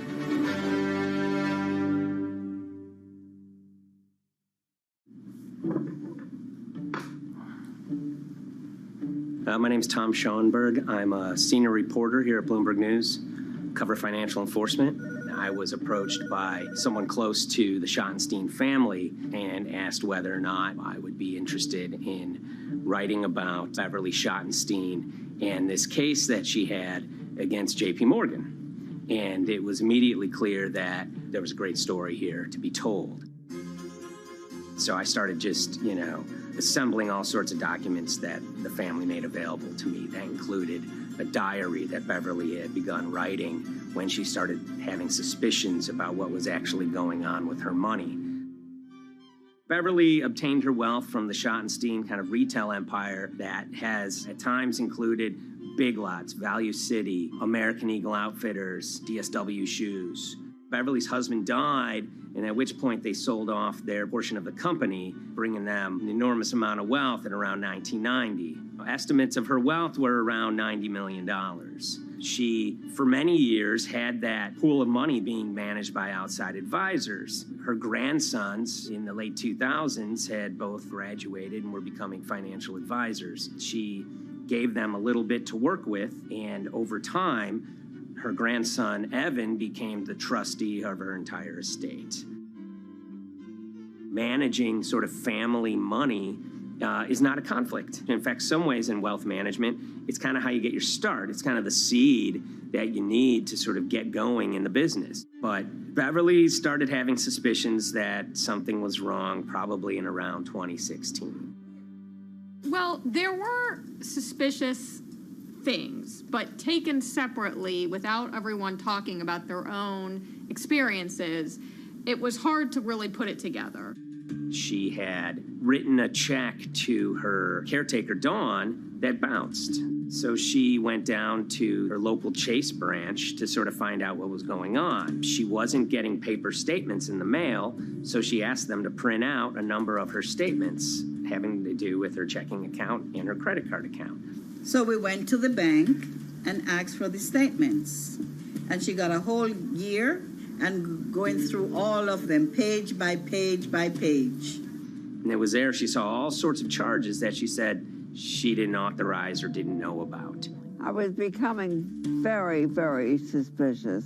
I was starting to look in the money part, and that's what bothered me more when I saw that money was going. And I was not a big spender.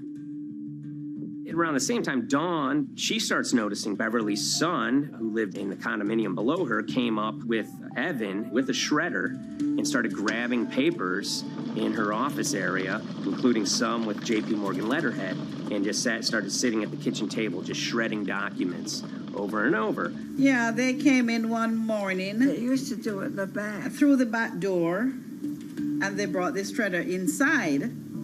And then they went in the drawers in the office and took out all the papers, and they started doing it. I was very suspicious because I know you don't go around and destroying papers. Beverly said that they had done this many times before. That's when she said to me, Dawn, I'm going to write my feelings in this black book. Diary. And it's a diary, and she started writing. Each day, she would write a little at a time.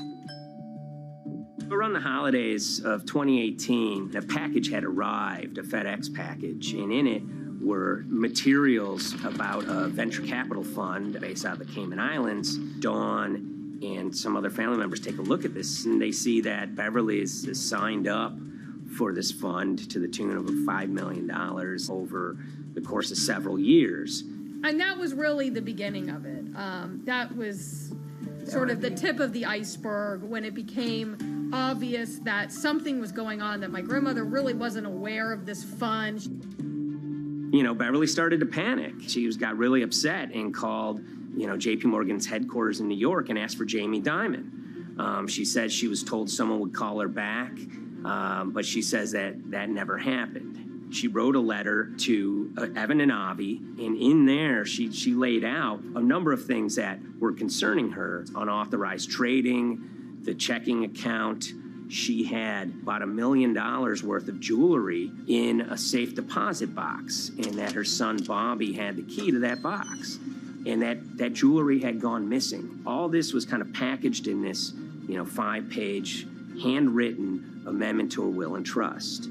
There's such an evolving narrative about why the jewelry was taken. The only truth we really know is that the jewelry is gone. But why it happened, there have been a lot of different stories. You just don't take your mother's wonderful things and hand it out. And they emailed that note to J.P. Morgan to seize all activity on her account. And it ended up setting off a firestorm after that. As soon as they got this email that there was a cease and desist and that she wanted to send her money and change brokerage firms, they were actually vacationing one floor below downstairs. They're there right now. The next day, Beverly's in her place. The granddaughter's still in her place visiting. Dawn is there, and up comes Bobby kind of barging through the door. And he's screaming about what was sent to the J.P. Morgan. They're now investigating now. And he's furious, takes his mother and sort of puts her into a chair, gets pen and paper, and she says physically forced her to write a retraction letter. They were pushing me around. It was a scary time. I was really afraid, too. I had to take her to the doctor, and she did an x-ray because she was in so much pain. The locks had to be changed. The phone number had to be changed. I really thought we were going to have to hire guards to be outside just for protection. Oh, it was terrible. Horrible scene. Beverly brought her case before the Financial Industry Regulatory Authorities, usually known as FINRA. It took several months of hearings. She sees all sorts of transactions that's going on, hundreds of them that she claims that she never knew about, never authorized, but yet were logged in J.P. Morgan's files as having been direct requests from her. That included the sale of a large amount of Apple stock worth several $1 million, as well as all her stock in Big Lots. Over the course of their time with J.P. Morgan, Evan and Avi were making all sorts of trading on her account that was generating millions of dollars in commissions for themselves and the bank, yet she was not sort of getting any of the type of gains that you would expect sort of an $80 million account in a bullish market to be able to get. They issued a ruling entirely in her favor, finding that her grandsons, as well as J.P. Morgan, they were liable for violating their fiduciary duty, misrepresenting themselves, and they also found that the bank and her grandson, Evan, were liable for elder abuse. Evan and Avi, they were fired from J.P. Morgan. They issued an award of about $19 million. I reached out for comment, and J.P. Morgan emphasized that Evan and Avi were no longer with the firm and that their actions do not represent the sort of values of the bank. I reached out to Evan and Avi, heard back from their lawyer saying that, they disagree with the law and the facts that FINRA kind of used to decide the case against them and are seeing if they can have it withdrawn. Her son, Bobby, wrote her a letter, said his sons weren't criminals, and he also admits to taking her jewelry. And he says he needed it to pay off some bad business debts he had. They never once came up to say, I'm sorry.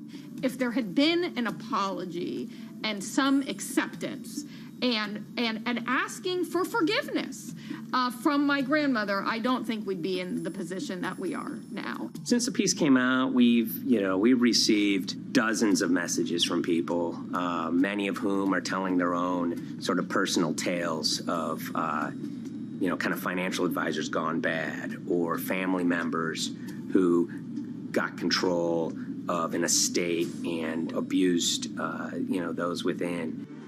Seems that it's really resonated with a lot of people. I keep, hearing a lot of feedback about Beverly and how, a lot of people feel she did the right thing. You're never too old to stand up for yourself and try to right an injustice. She was adamant that she wanted to stand up for herself, but at the end of the day, they did wrong. It's a painful life lesson. Beverly taught them that you don't mess with grandma.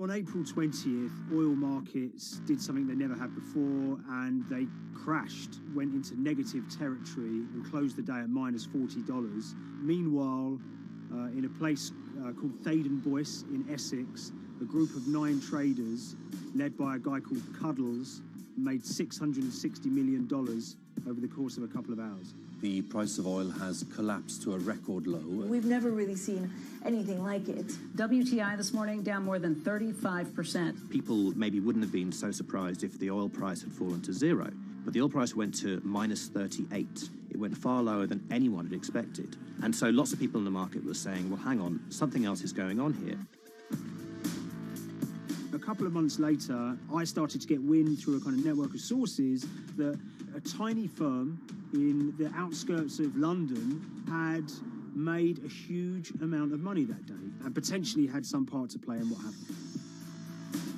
The information we got was that 9 traders at Vega Capital London had made in the region of $660 million in one day. As a group, I think they made as much money in one day as Apple makes from its international sales in one day. I mean, it's an insane sum of money. Did they pull off a fantastic trade? Did they predict the way the market was moving and get it absolutely right? Or was there something else going on, and had they actually done something that breached market rules in a bid to sort of push the market? And that investigation is ongoing.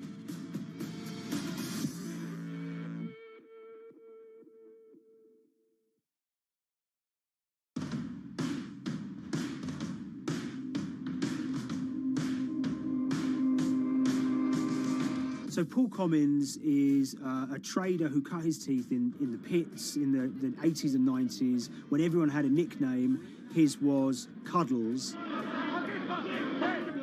If you can imagine, that was a very sort of cutthroat type of world where people are doing, hundreds of thousands and millions of dollar trades by shouting at each other, giving hand signals, and then sort of scrawling on scraps of paper.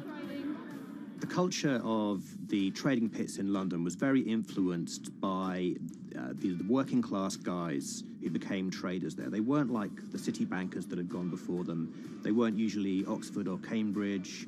They didn't wear Savile Row suits. They were ordinary working guys who happened to have a talent for trading.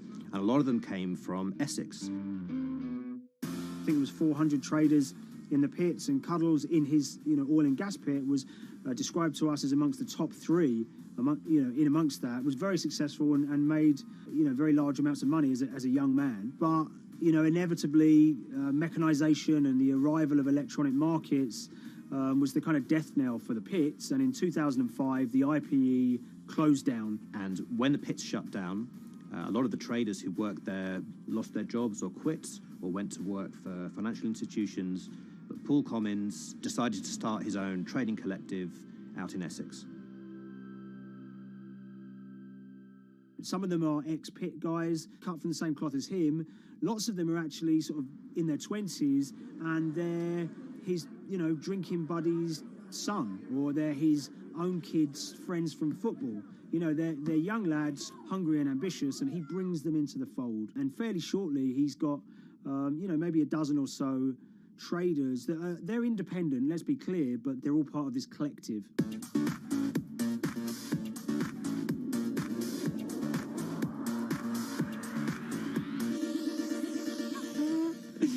Yeah, I'll let Liam deal with Essex. I am from Essex, so I feel like I'm free to get into this. Sweet, as they say. If you were to ask someone in Britain how they would imagine a kind of Essex person, they would see someone who's maybe slightly flamboyant, with a sort of Cockney accent, a sort of Guy Ritchie-style accent. You know, not afraid to splash the cash, but it's probably pretty bright and has done well for themselves. Don't even make sense, does it? But, you know, these guys, they drove around very nice Rolls Royces and Bentleys. They went to places like Marbella on holiday.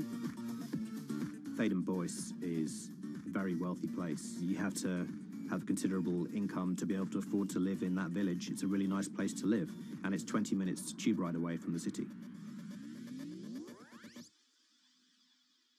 Earlier in the summer, we have this lead, which is that there's this tiny firm called Vega Capital London, and they were the biggest winners from the biggest oil crash in history.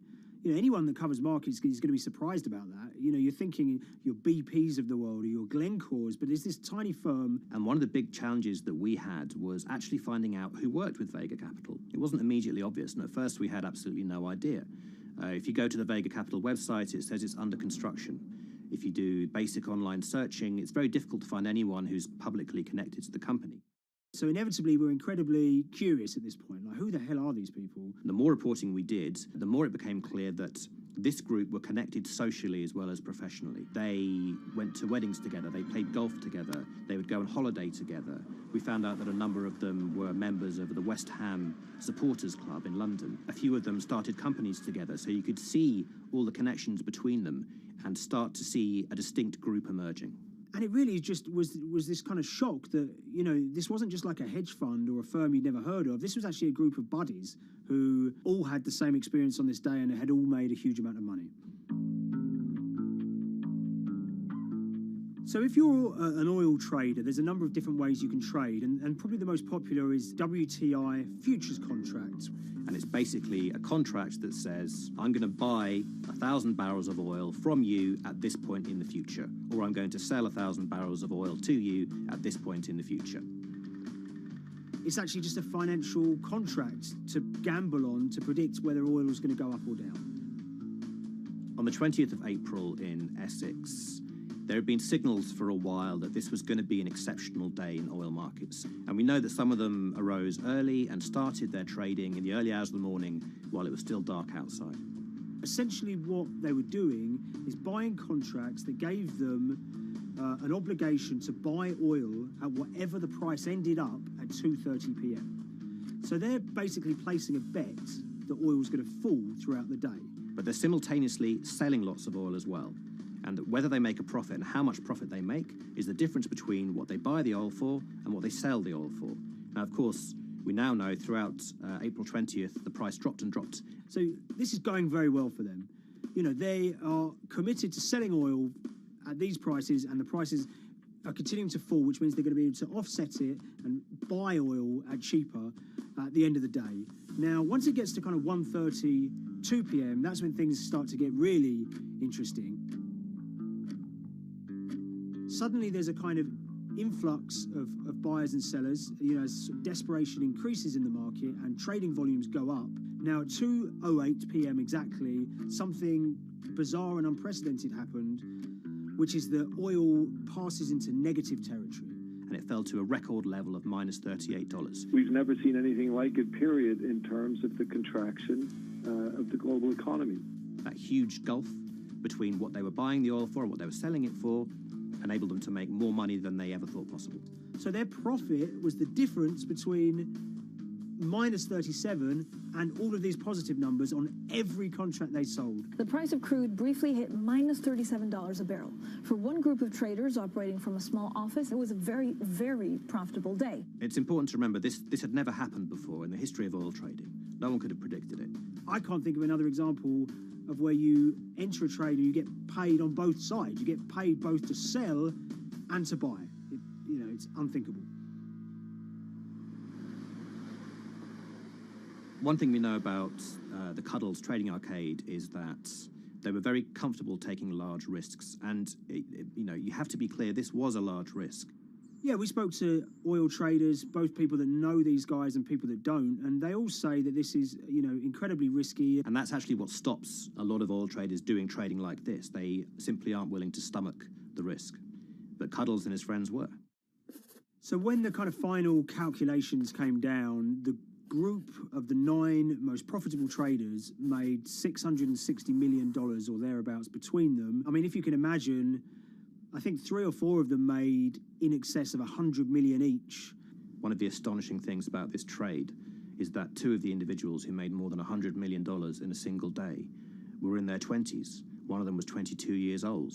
You know, only a few years earlier, he'd been posting on his social media about doing teenage stuff with his mates in town and going to see girls and rap music.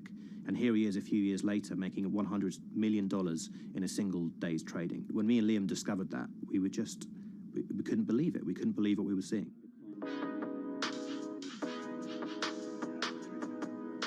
Oil trading is a zero-sum game. Anytime you're making money as an oil trader, someone else is losing it. Amongst the biggest losers were the investors in this Chinese fund, Crude Oil Treasure Fund.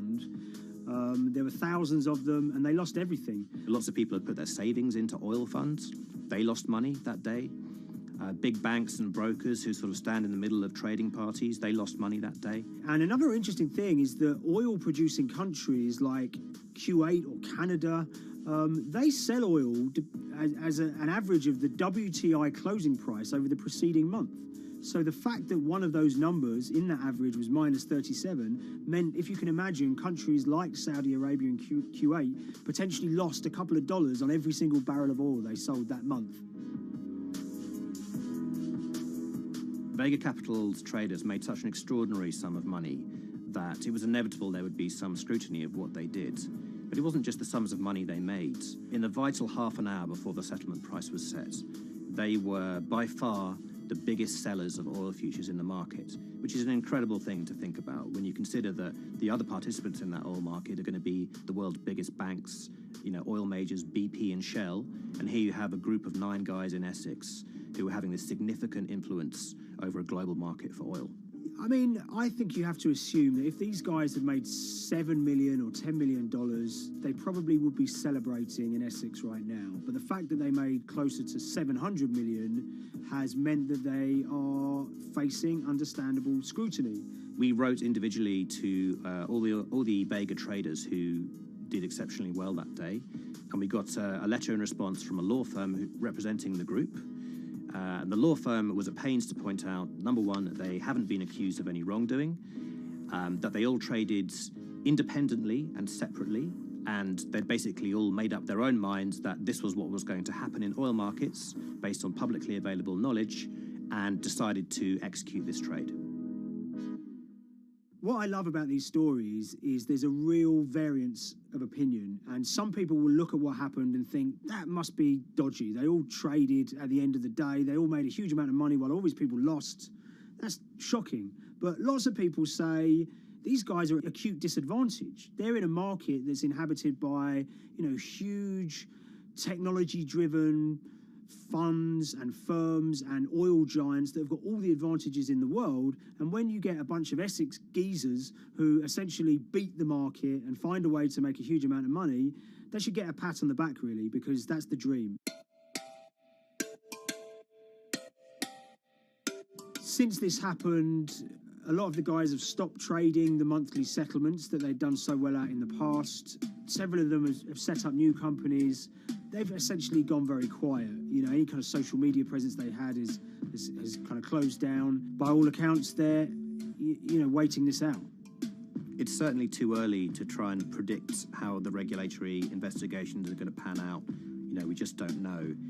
There's a number of potential outcomes for these guys. You know, potential punishments if there are any findings of manipulation against Vega or anyone affiliated with it might be, you could be fined, you could be banned from trading, and, you know, in the most extreme cases, there have even been criminal prosecutions in the past of people who have been found to have been manipulating the settlement and misconduct related to trade at settlement.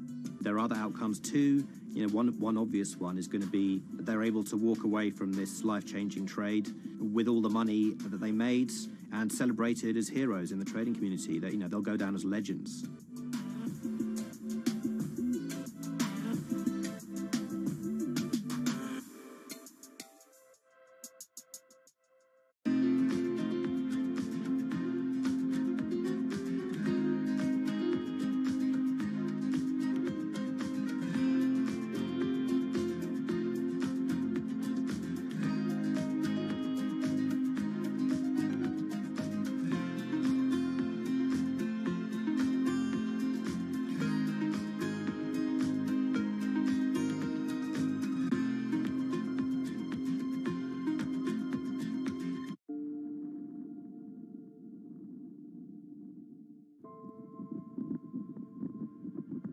it's very important, given the nature of the climate crisis right now, for the general public to have an understanding of what progress is or is not actually happening. And I think many readers right now, they'll see these hundreds and hundreds of companies making these big, bold climate claims. And they would be forgiven to think that, you know, we're well on our way to meeting the emission reduction trajectory we need to be on. And the reality of the matter is we're just not on that trajectory. And a key reason for this sort of disconnect is the use of offsets that aren't doing what they claim to be doing. We have a massive potential for sort of willful blindness. We can convince ourselves of things regardless of what the facts are. And so that's what tends to happen in these cases. It's not that anybody is setting out to commit climate fraud. They sort of walk themselves into a situation and they convince themselves of one thing, and that allows them to convince themselves of another thing. But at the end of the day, they're doing something that makes no sense at all.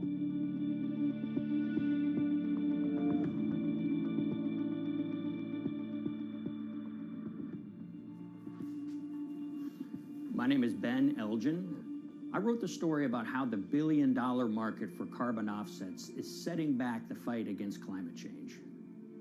So one of the challenges in reporting on carbon offsets and trying to figure out what's going on is really finding good experts who have been steeped in this marketplace and are willing to candidly talk about it.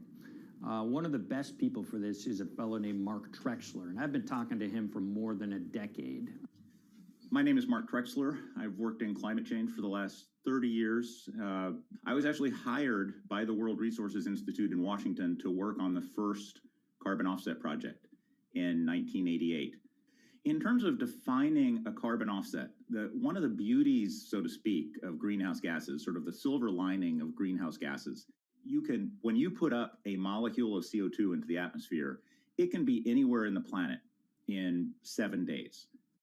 And therefore, if there's an option to reduce emissions on the other side of the planet, and you can do that very cheaply as compared to doing it in your factory, for example, then why not pay that person, that factory on the other side of the planet to reduce their emissions? Then you are, in a sense, offsetting your emissions, and the atmosphere doesn't really see your emissions anymore. So carbon offsets have been around for quite some time, and they were actually key with these international climate agreements, such as the Kyoto Protocol, which mandated the wealthiest countries reduce their greenhouse gas emissions. The treaty was signed on the 11th of December, 1997. Decided. The business community in general saw carbon offsets as a huge opportunity to comply with whatever policies and measures might be coming down the pike on climate change much more cost effectively. We've seen a huge surge in companies making big proclamations about how they're going carbon neutral or zeroing out all of their carbon emissions. We're going to reduce our carbon footprint to net zero. Unilever is committing to net zero emissions. We can achieve a net zero emissions world. We began looking at these corporate claims of dramatically reduced emissions, and we noticed so many of these companies were using carbon offsets to achieve these aims. And as we began to look at the carbon offset projects themselves, what we found is that the environmental benefits claimed by these companies are not actually what they seem to be.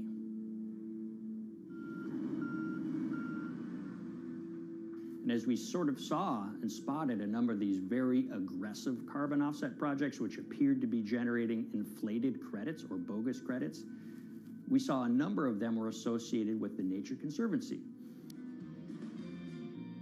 This surprised us. The Nature Conservancy is the world's biggest environmental group. They have about $1 billion a year in revenues, and they've been around for 7 decades. They've preserved about 125 million acres of land, and they've done so many good works over the years, and they've been very strong in terms of working with corporate partners. The Nature Conservancy has taken a different approach, a very pragmatic and pro-business approach. They will not go out and criticize a big polluter, but they're very happy to work with them. Some might say that, well, that's selling out, but others would say, and those at the Nature Conservancy would say, these companies have deep pockets. They can help fund important preservation work, and we have absolutely no problem working with them on this stuff. So companies are very warm, and they've partnered with the Nature Conservancy for many years. And yeah, it definitely lends a sheen of credibility to these projects. Here's 20 new reasons to visit Disney World this year. 1, 2, 3. If you look at, for instance, Disney, that's a sprawling company with theme parks and cruise lines that burn up diesel fuel. They have office buildings and television studios that consume electricity. So these companies are trying to make major reductions in their carbon footprints, but it's very difficult to change these fundamental ways their businesses operate. So Disney has been a big buyer of carbon offsets that are orchestrated by the Nature Conservancy. One of the projects that they buy from is called Pennsylvania Ridges. And that's a plot of land. Most of the land is actually about a 3-hour drive outside of Philadelphia. Interestingly, this land, 3,000 of these acres, was actually acquired by the Nature Conservancy in the late 1990s. This land was imminently threatened. There was a pending logging contract on this land. So they do what they've done so well for all of these years, which is they go out, they raise money from local philanthropists, and they go buy this land to protect it from developers and loggers. And at the time, according to an archived version of the Nature Conservancy's website, when they were proudly announcing this deal, they said, these threats have been abated because of this acquisition by the Nature Conservancy. So it's really interesting now, fast forward 2 decades to earlier this year when they put forward this carbon project. And if you look through it, this land is a key part of that carbon project. And what they're now saying is this land is now, once again, imminently threatened. 72% of the trees are going to be cut within 5 years. Now, this is just astounding because this land is owned by the Nature Conservancy. They do not clear-cut land that they've bought through philanthropic donations. So this scenario that they've put forward to get carbon revenues is not really plausible. And what that means is when you have Disney coming in and buying these credits, when it eventually lowers its carbon footprint because of these credits, well, that won't be a credible or truthful claim by Disney.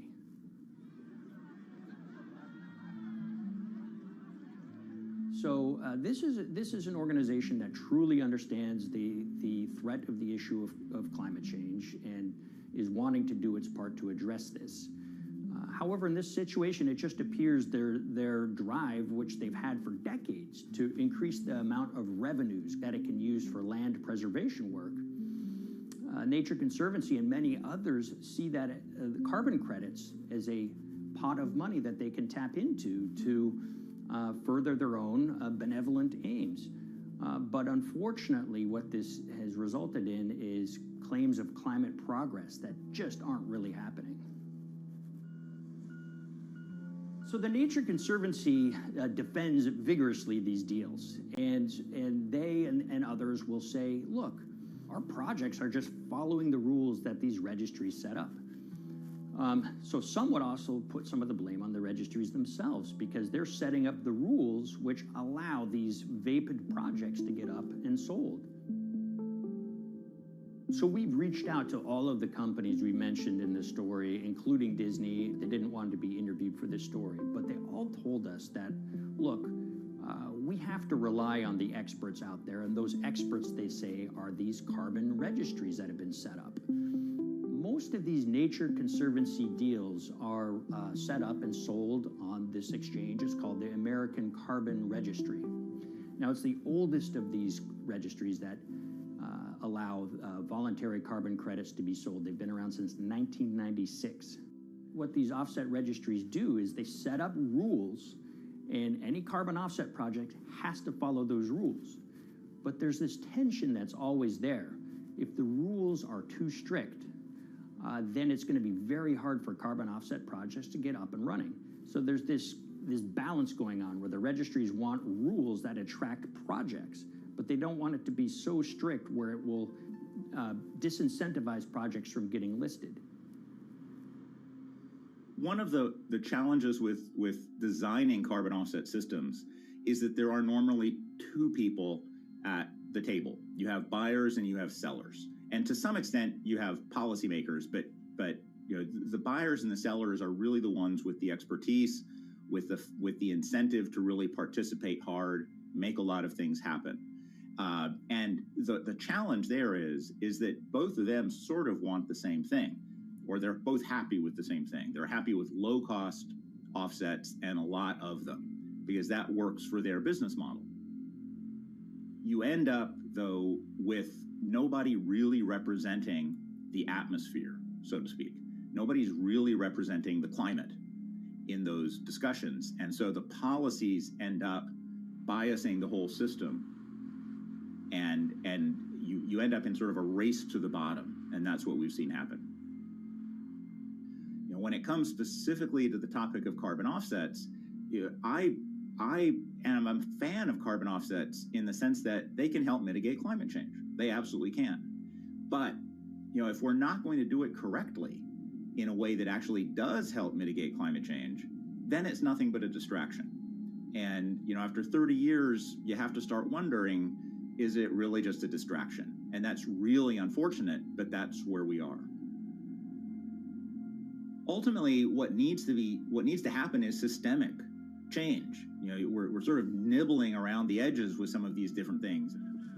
We need to change how we produce energy.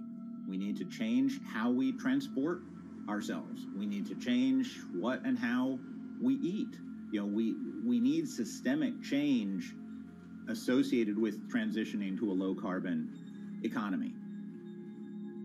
A lot of what we're doing today is not promoting systemic change. It's sort of trying to stick your thumb in the dike to preserve the current system. And at the end of the day, that can't really work.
The Hyperloop. There's a good chance you've heard the name by now.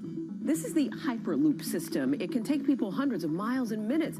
The Hyperloop, a series of tubes that would transport people in pods at ultra-high speeds over long distances. It's a remarkable new form of transportation that can whisk people from city to city in a flash. 29 minutes from New York to D.C., 30 minutes from L.A. to San Francisco. For years, we've been seeing these futuristic, utopian renderings of some cross between a spaceship and a monorail. But lately, the Hyperloop is becoming much more real. Yes! It was surreal to be even sitting inside a Hyperloop, and just even more incredible to actually be like riding down a track in something that was nothing more than a crazy idea 6 years before. Companies all around the world have been developing and testing the technology needed to propel passengers at speeds of over 1,000 kilometers per hour. But for many, speed is only the first step to unlocking the full transformational effects of a new mode of transportation. Fast is what we just sort of take for granted in the Hyperloop world. It's the network effects that really deliver the benefit. And that opens up a completely different scale of economic opportunity.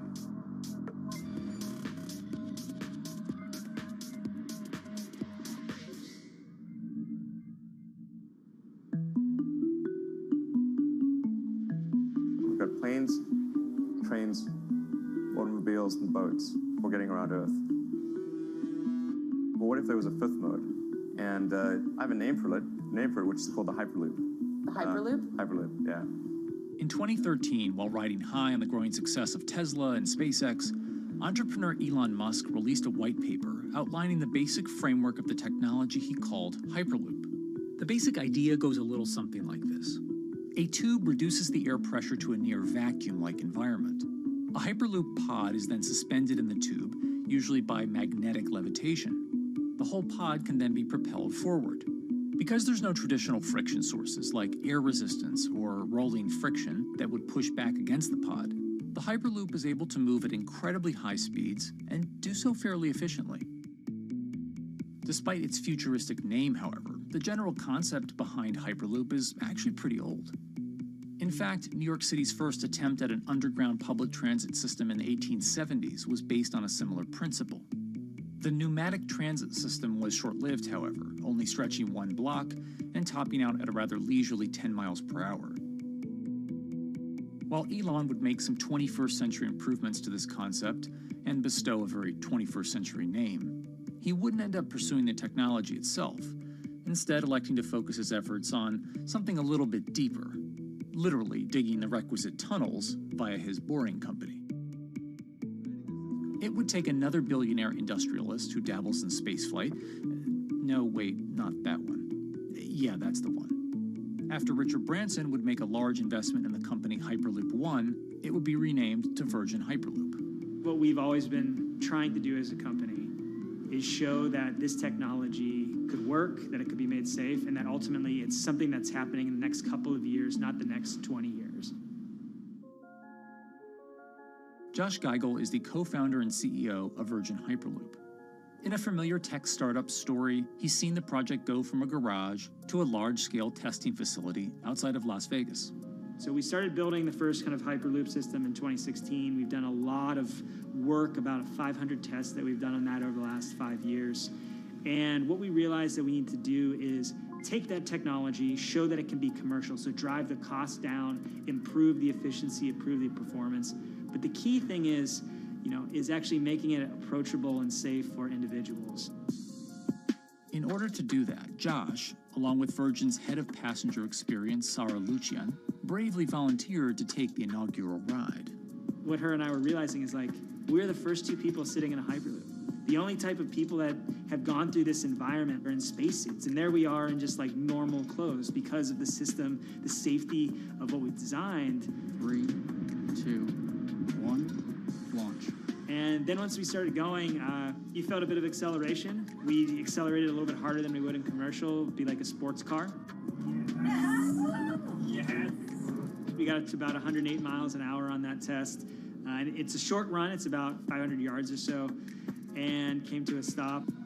The test, lasting only about 20 seconds and covering only a quarter of a mile at just over 100 miles per hour, is a long way away from a true functioning Hyperloop.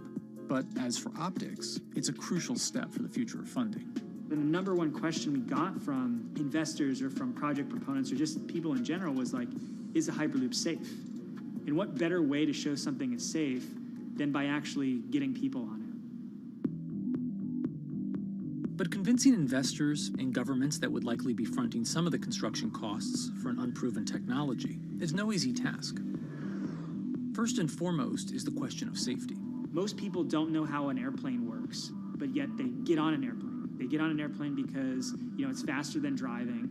And most importantly, they've probably gotten off of one before. They've seen someone get off of one before. And so what we set out to do was actually show that Hyperloop could be safe with two normal people, not astronauts, not adrenaline junkies or test pilots or anything like that. Two normal people getting on a Hyperloop, and then most importantly, those two people getting off. But beyond safety concerns, constructing Hyperloops will undoubtedly require a significant capital investment, to the estimated tune of around $60 million per kilometer of track. So a track from San Francisco to Los Angeles, for example, is likely to come with a price tag over $10 billion. And before large governments are willing to come in and front those costs, investors who are funding Hyperloop development must accept it as a long-term mixture of technology and infrastructure investing.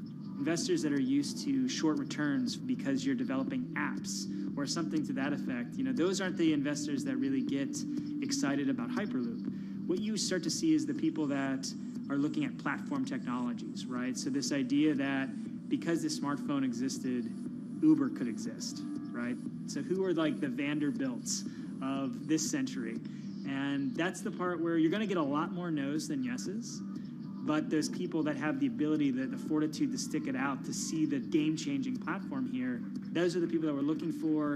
And since we've done that passenger test, there has been a lot of interest that's really, oh, this is a lot sooner than I thought.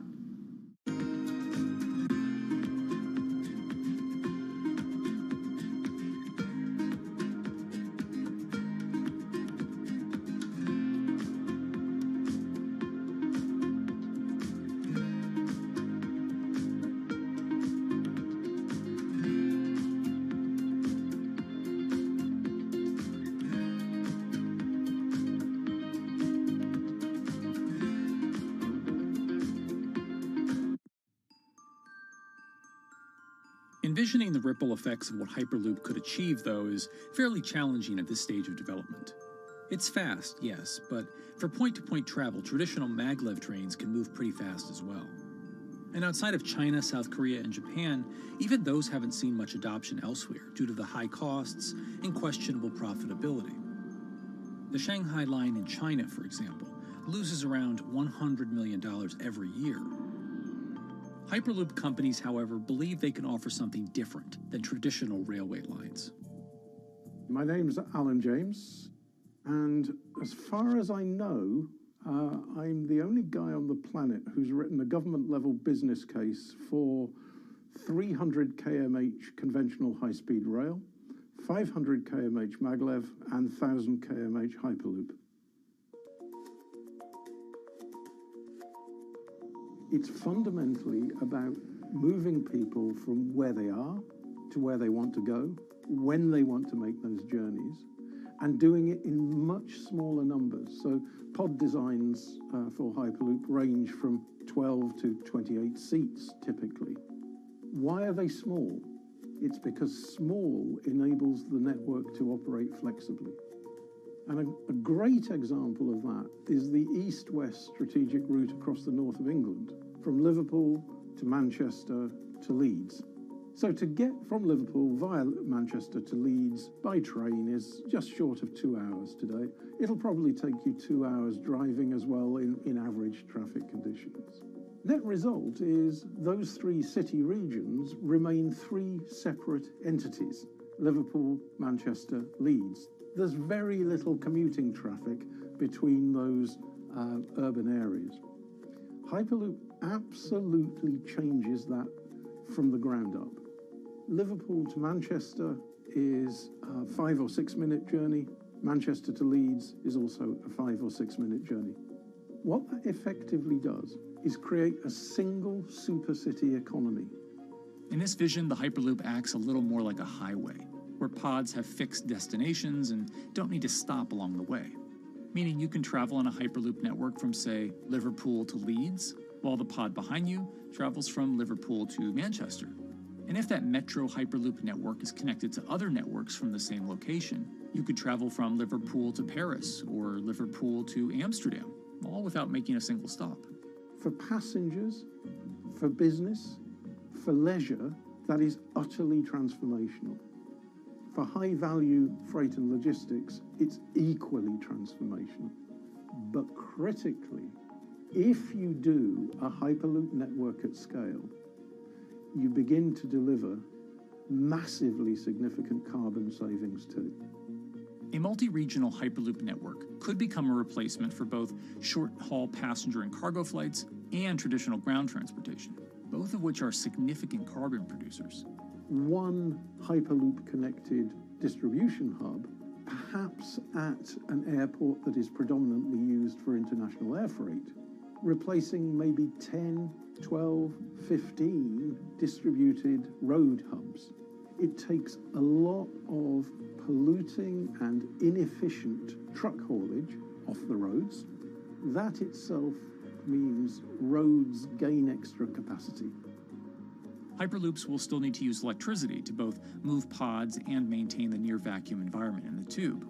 Proponents of the technology believe that this can be done by using renewable sources, including a combination of solar panels and battery technology that could be used along the Hyperloop itself.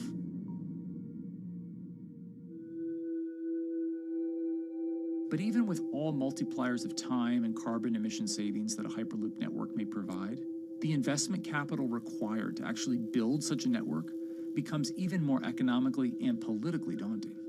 Committing doesn't mean spending billions on day one. Committing means, how do we phase it?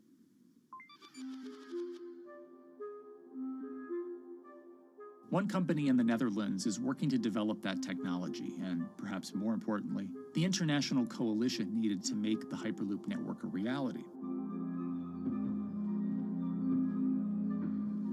So we are here in Europe's first full-scale Hyperloop test facility, where we can already prove every conceptual technology of the Hyperloop. This is Tim Houter, a co-founder and CEO of Hart Hyperloop, headquartered in the city of Delft. And while this testing tube might not seem as large as others, inside is a key technology to create the on- and off-ramp type infrastructure of a Hyperloop network. That is, a lane switch.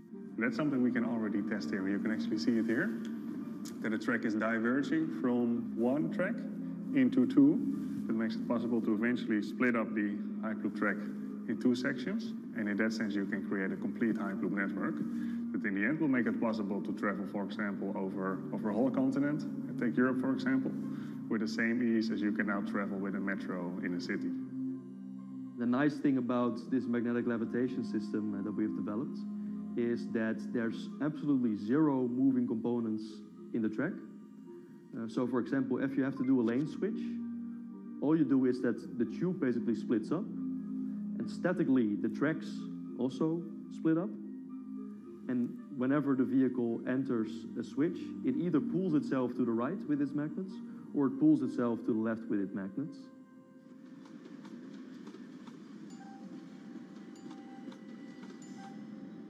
Lane switching on traditional rail requires the physical movement of the rail. Even modern magnetic levitation tracks use lane switching techniques in order to transfer trains from one track to another. And this is a very crucial element, because this is the thing that limits the capacity and, in the end, the usefulness of the rail network. Because the moment that a track is switching, that means that at that moment you are creating an unsafe environment for the trains behind it. So you need a lot of space between trains. In a Hyperloop, because you have no moving components in the track, all the vehicles can be much closer to each other. You can achieve a very high frequency and basically have your vehicles moving and merging in and out of the network very much like a highway. For now, though, Hart's physical testing has been limited by the size of their tube. Because the test track is only 30 meters long, they haven't tested this lane switch at speeds greater than 20 kilometers per hour. However, the company is working to build a new test site where it plans to increase that testing speed to 300 kilometers per hour. We're now in a phase where we have proven most of the most important technologies in the test facilities that we already have. And we have also demonstrated the viability and the feasibility of a network. If you look at all the subsystems that it consists of, most of those are proven systems, already demonstrated in lab conditions. So we don't really believe that the technology itself is going to be the biggest challenge. Because for all Hyperloop companies out there, actually building a Hyperloop system requires more than just a good connection lost. We're talking about the safety aspects, we're talking about integration into the environment, we're talking about the social aspects. Do people feel comfortable traveling in such a system? So it's about all these different aspects. And the complexity is really getting all the different stakeholders that are relevant and that do need to contribute to bring this to market, to get them all following the same roadmap.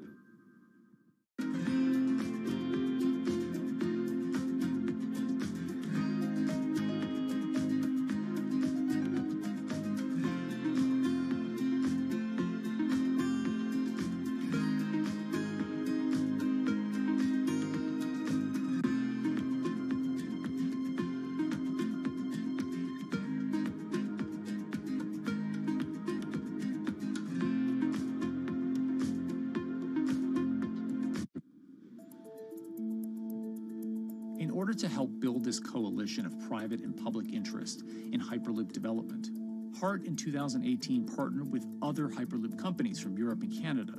The goal was to define, establish, and standardize the framework to regulate Hyperloop systems. Right now we are working with all the Hyperloop developers together in setting up the first, let's say, structure for starting the standards drafting. One of the most important goals for HART is interoperability, which is essentially making sure that different systems can communicate with each other. Interoperability is so important because what we want to achieve is actually have this seamless travel experience. So you don't want to end up, for example, going from Madrid to Paris and then switching because you need to use a different technology to get, for example, to Amsterdam.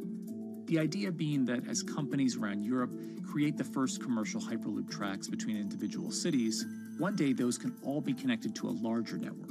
Everyone that believes that Hyperloop is a future transport system also realizes that there is a need to have this network because that's where Hyperloop thrives. Hyperloop is such a huge project. It's definitely not something that you can do on your own or as a single company. So you need to do it with a lot of other companies. You need to have the governments. And I think in that sense, the biggest challenge that we've encountered is to really get all the required parties together to take the steps in development and in commercial implementation. HART's next plan is to build the European Hyperloop Center, an open testing facility which will include a 2.6-kilometer test track. And the company hopes to test travel speeds there at up to 700 kilometers per hour. Virgin Hyperloop is also racing to construct the first commercial Hyperloop route, with projects in various states of development in India, Saudi Arabia, and the United States. Recently, the company announced plans to build a Hyperloop certification center in West Virginia, which will include a 6-mile-long test track. Proving the technology here will be crucial if Hyperloop networks can find a home among infrastructure investments that the Biden administration hopes to make. The idea that there's multiple Hyperloop companies, I think, is a redeeming aspect in the business. People really want to see something happen, so having multiple people move forward is good for that. I was struck when Josh and Sarah rode the pod. 2 or 3 of the major outlets used the phrase, "We now have a new mode of transport." And although all of that technology had existed before those 2 human beings rode it, it was the moment at which those 2 human beings traveled that short distance down the tube that in popular imagination, Hyperloop became a mode of transport. The metaphor I use with my team is that, the Wright brothers were first, but none of us fly on Wright Brothers Airlines anymore.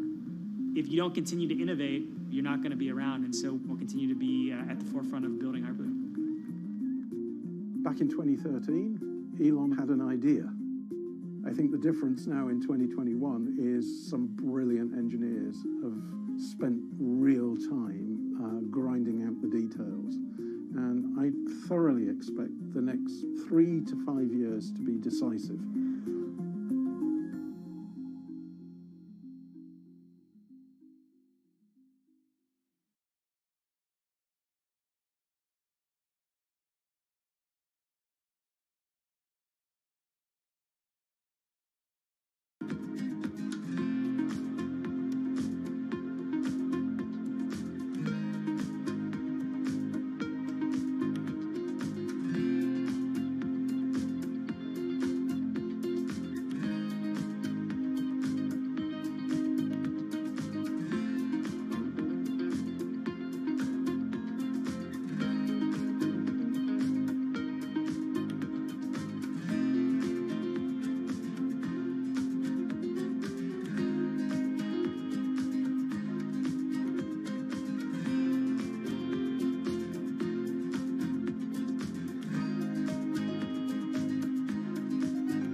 This week, how hydrogen can transform our energy usage.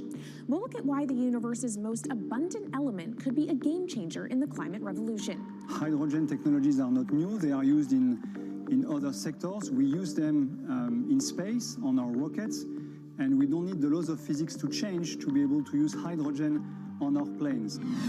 From iron ore to green hydrogen, one of Australia's richest men tells us about his pivot to sustainable energy. Let's take action. It's practical, it's implementable. Let's do it now. Plus, the hydrogen revolution. We'll speak with the CEO of Italian utilities firm Snam about his new book and how green hydrogen could be competitive within 5 years. Costs are coming down and people are waking up to the fact that it's the only way to decarbonize certain sectors. From Bloomberg's global headquarters in New York, I'm Kaylee Lyons, and this is Bloomberg Green.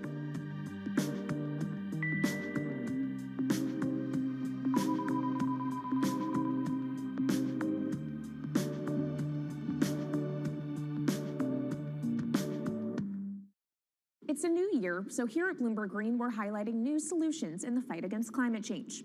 And one of those is as old as the universe itself, hydrogen. It's the simplest element around, but could well be a game changer when it comes to turning around our dependence on fossil fuels. Today, hydrogen is used in the chemicals industry to produce petroleum products. It's also starting to be used in steel production, an industry under a lot of pressure to decarbonize. But it has far more uses as well, from powering cars to heating our homes.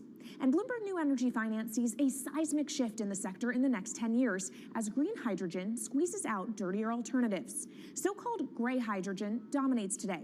But as renewable electricity gets cheaper and more accessible, so will green hydrogen. In this week's edition of Bloomberg Green, we'll explore what this push into hydrogen means for tackling climate change.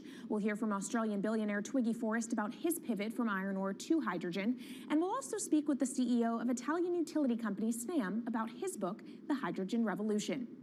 But first, what are we using hydrogen for? And why does it actually matter? Christine Lee Edwards explains. Hydrogen, the most plentiful element in the universe. On Earth, we find it mostly bonded to oxygen in the form of water, or in other gases known as hydrocarbons. Hydrogen gas, H2, burns hot and clean, making it an attractive tool in the race to net zero. But isolating hydrogen from other elements is no easy task. Today, the cheapest way to do this is via chemical processes that break up natural gas. This releases a lot of carbon dioxide. Another method is to use electricity to split water molecules in a process called electrolysis. Although there is no carbon byproduct, a lot of electricity is needed. And if this power comes from burning coal or gas, it negates the zero emissions goals of using hydrogen to begin with. Hydrogen produced in this way, powered by fossil fuels, is called gray hydrogen. If carbon capture and storage is used together with fossil fuels, then it becomes blue hydrogen. If nuclear power is used, it's called pink.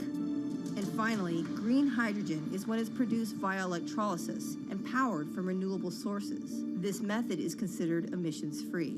It's predicted that by the early 2030s, H2 made from renewables will be cheaper than that made from fossil fuels. But that hinges on the cost of electrolysis declining, which will be achieved through larger projects and an expansion of manufacturing. To be clear, vast amounts of H2 are already used today. Global production in 2018 totaled 117 million metric tons. This hydrogen is mostly used for its chemical properties, not as a source of energy, and very little of it is clean. Some sectors like steel could start using hydrogen for these chemical properties, replacing coal. Industries like cement and glass may also use hydrogen as a source of heat. Another advantage is its energy storage potential. It can be stored over long periods of time and used when more power needs to be added to the grid. It also could hold an advantage over batteries in heavy transport and shipping. The promise of hydrogen for energy has been around since at least 1874, when Jules Verne wrote about it in his book, The Mysterious Island. But the future of hydrogen will depend on policy. Countries with net zero targets, carbon pricing, and hydrogen strategies with investment mechanisms are likely to see the highest H2 demand.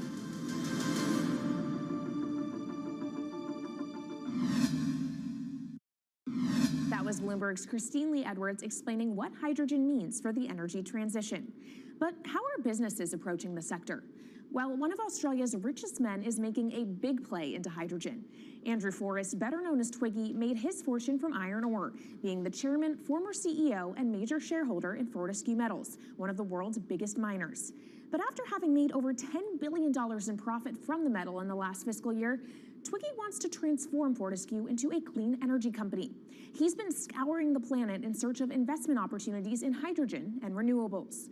The firm plans to allocate up to 10% of its annual profits for green energy investments and is exploring projects across the globe, from Indonesia to Argentina. Connection lost. Francine Lacqua caught up with Twiggy Forrest.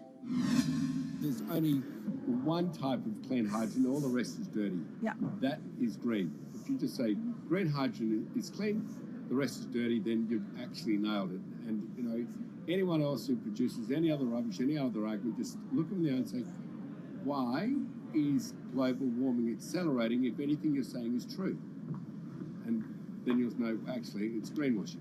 Yeah, but there's a lot of greenwashing because I keep on being told it's a transition. We can't just, make the transition at a click of a finger. So what are we doing wrong? What can we do better? I don't remember the personal computer having to transition the typewriter. I really don't remember that. I don't remember the smartphone having to transition the pocket calculator and the old landline. You know, its transition line is complete rubbish. The lie got put to it 2 days ago when JCB, a really loved British company, every right for the country to be proud of JCB, and Fortescue, holding a bit of a similar reputation, fantastic track record, everyone's done super well from Fortescue, huge balance sheet, super strong. When those two companies got together and agreed a $7 to $9 billion US agreement per annum, right, then that's a real wake-up call to say, hang on, green hydrogen is obviously commercial now. You know, every other form of fossil fuel hydrogen, you know, it can compete with it on price, it can probably lose on price, but what we know, it is cooking the planet. And only green hydrogen, zero methane, zero carbon in the supply chain. Don't worry about the molecules in the supply chain. But at the moment, we're not even phasing out coal, if you look at the G20 communique. So we have a long way to go to talk about only using green hydrogen. Yeah, so look, I have a call, which I'd like to make now, that the world should not fund any more coal-fired power stations, coal mining projects, ever. We should wind them down as quickly as possible because they are cooking the planet just like grey and blue hydrogen is cooking the planet. Yeah. You know, hydrogen, which is not made from renewable electricity, is releasing 10 to 16 times more carbon, let alone the methane, which is worse, than it is hydrogen. So we've just got to stop doing things which are self-harming under the guise of greenwashing. So why are leaders so slow? Even if you look at the appetite for ESG investments, they're growing exponentially, so are emissions. So where are we allocating capital? Okay, so take the recent G20. There's probably a reason why there wasn't strong action coming out of the G20 because people were not aware that major transactions between large companies were taking place now on green hydrogen, that actually this pollution-free all the way to the supply chain fuel was now being transacted at multi-billion-dollar scale. If they'd known that, I don't believe any sovereign leader or any energy minister or climate change minister could not take ultra seriously that green hydrogen is now here to stay. It's broken through. History has been made. It will never go back. Okay, what is the one thing that you would tell leaders today and business leaders? How do we transition faster than what we are now because we're at real risk of missing our targets? Oh, so that's really simple.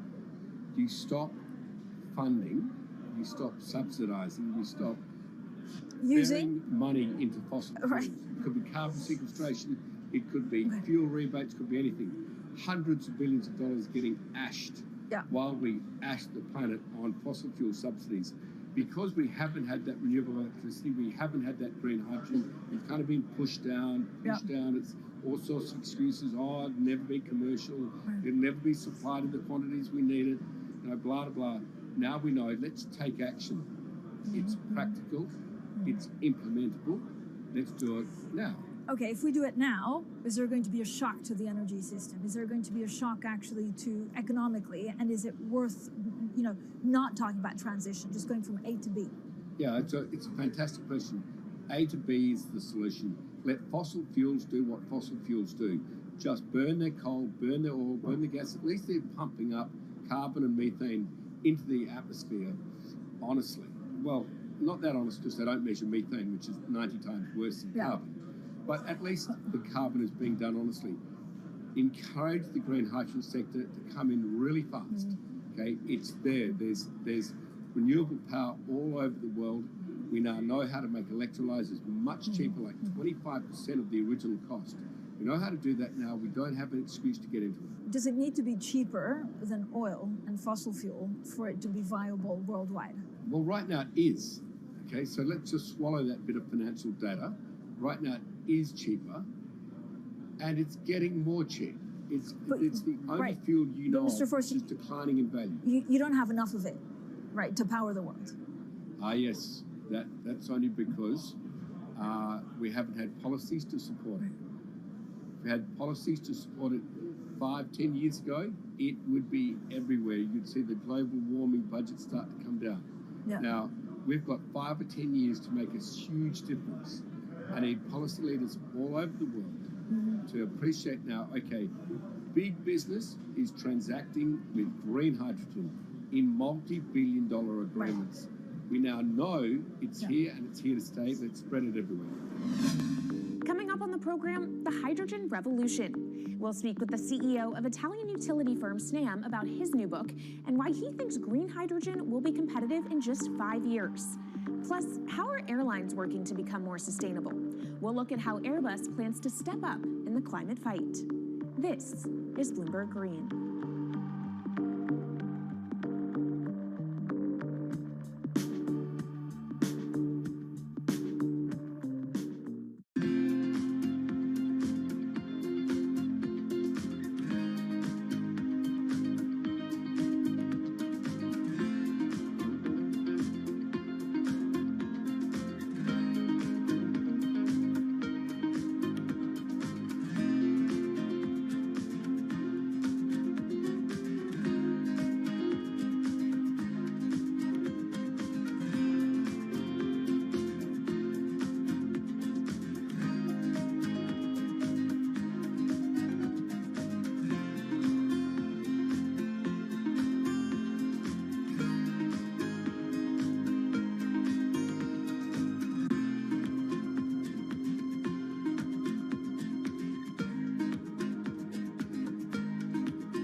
From Bloomberg's World Headquarters in New York, I'm Kaylee Lines, and this is Bloomberg Green.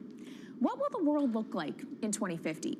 Will global temperatures have stabilized, electric vehicles be abundant, and solar and wind power homes around the world? According to Marco Alvera, the CEO of Italian energy company Snam, that vision of the future could be a reality, and he says that hydrogen will pave its way. As he tells it in his new book, The Hydrogen Revolution, Alvera's moment of reckoning came in November 2018 when he tasked the Snam Scenarios team with studying how Europe could reduce its CO2 emissions to zero by 2050. Looking through the results of the study, Alvera said he was struck by how much hydrogen was in Europe's energy mix by that year. Beyond the abundance of hydrogen, the SNAM model also predicted that it would be the cheapest form of decarbonized energy for many sectors, and that it could be cheaper than today's prices for oil, coal, and nuclear power. Our Maria Tadeo spoke with Alvera at COP26. It's happening all very fast. We see the cost of hydrogen coming down a lot. Hydrogen will play a big role in the energy mix. I don't know if it's going to be 15 or 25% of a fully decarbonized energy system, but it's going to be big. Costs are coming down, and people are waking up to the fact that it's the only way to decarbonize certain sectors, the so-called hard-to-abate sectors. And you say it's the only way and the costs are coming down. Where do you see prices moving? Because a lot of the reticence at times has to do with the pricing, that some argue, well, it's still not the cheapest option on the market.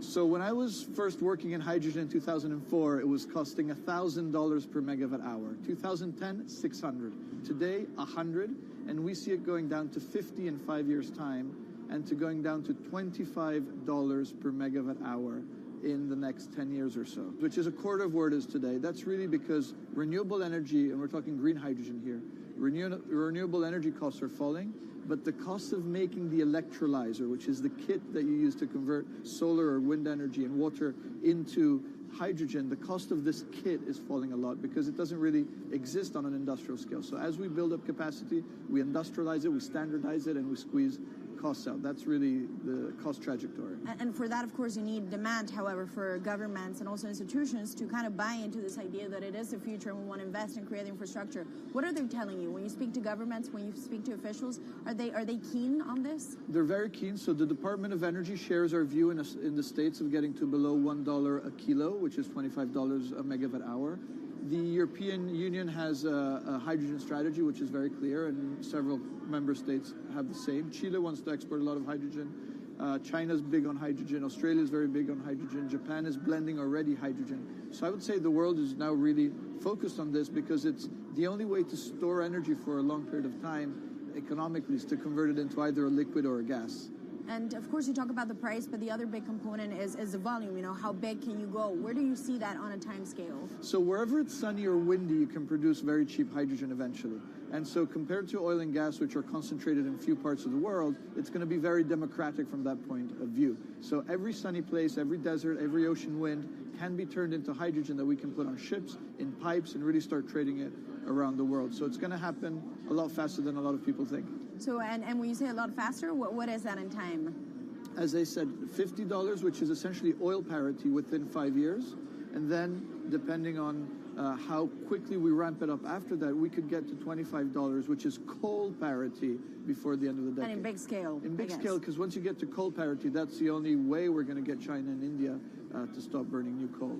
We have businesses in China and in India, and I see a lot of hydrogen development, a lot of renewable development in both countries. The India announcement was incredibly strong on 2030. Some people were upset about the 2017 net zero deadline, but when it comes to 30, he announced a big, big commitment to get to 50% renewables. Were you surprised by it? I was surprised that they would make it so explicit, and even the net zero is a big thing for them. And so I think it will happen faster than 2070 because of the falling cost of renewable and hydrogen. India's burning 80 gigawatt of oil, of diesel, to keep the lights on. So there's an immediate opportunity there, and we're very interested in working in that country. And with regards to China, perhaps the fact that we haven't really seen them active, I guess the diplomats are working on this, but we haven't really seen the leadership.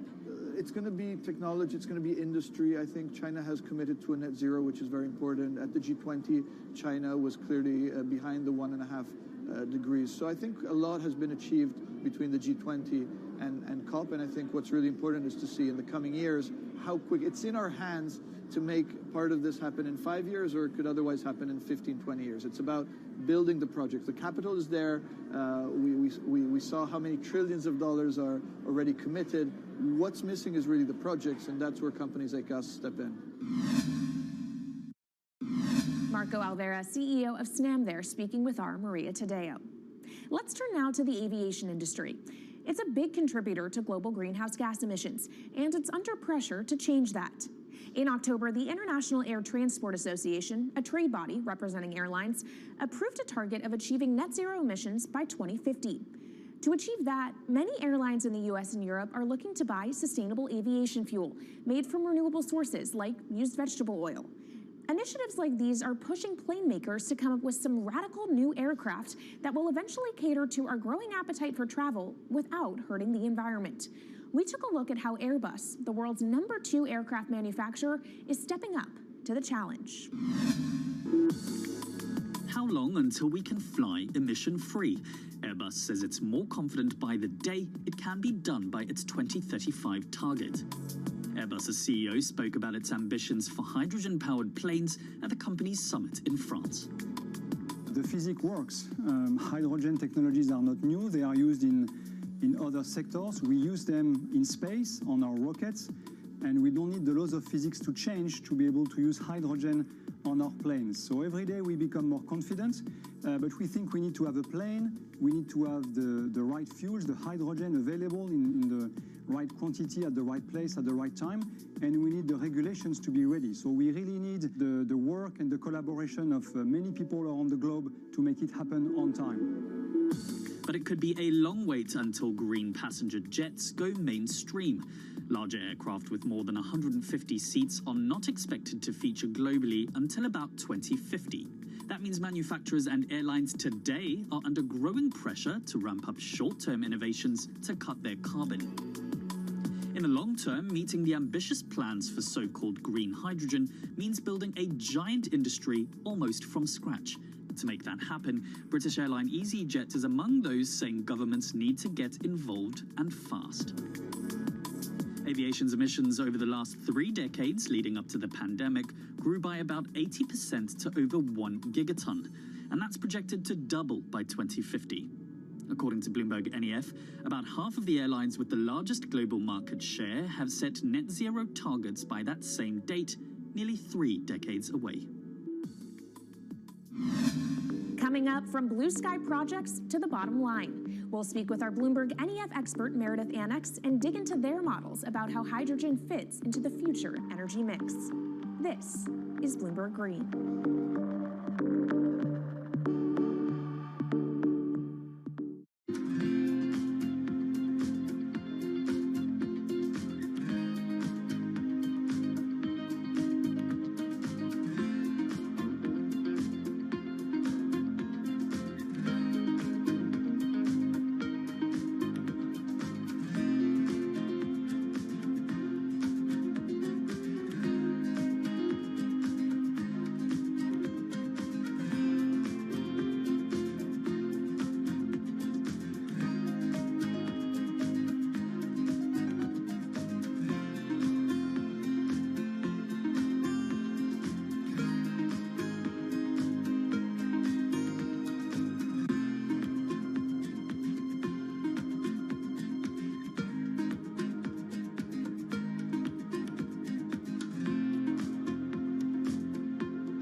From Bloomberg's world headquarters in New York, I'm Kaylee Lyons, and this is Bloomberg Green.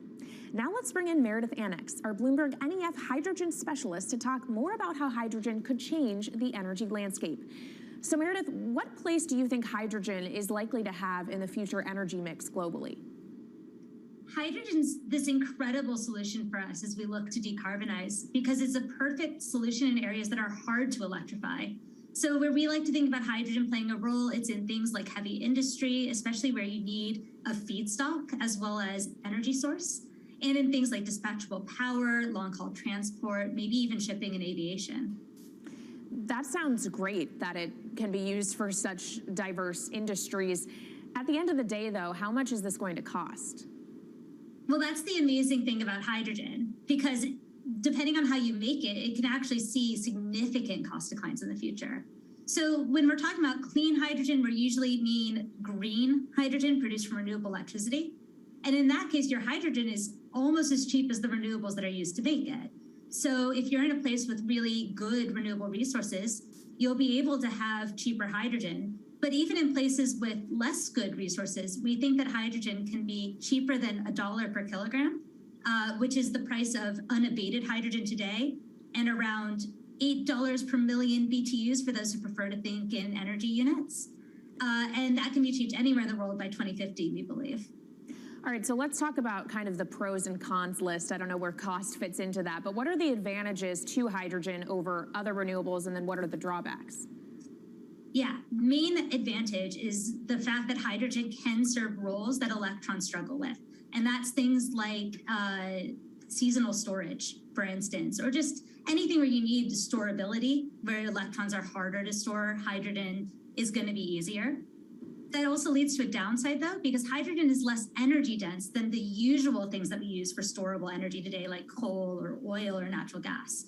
So you will need more volume of storage to handle the same amount of energy. Let's talk about the viability as well and how it may differ in different geographies. What is your view on that?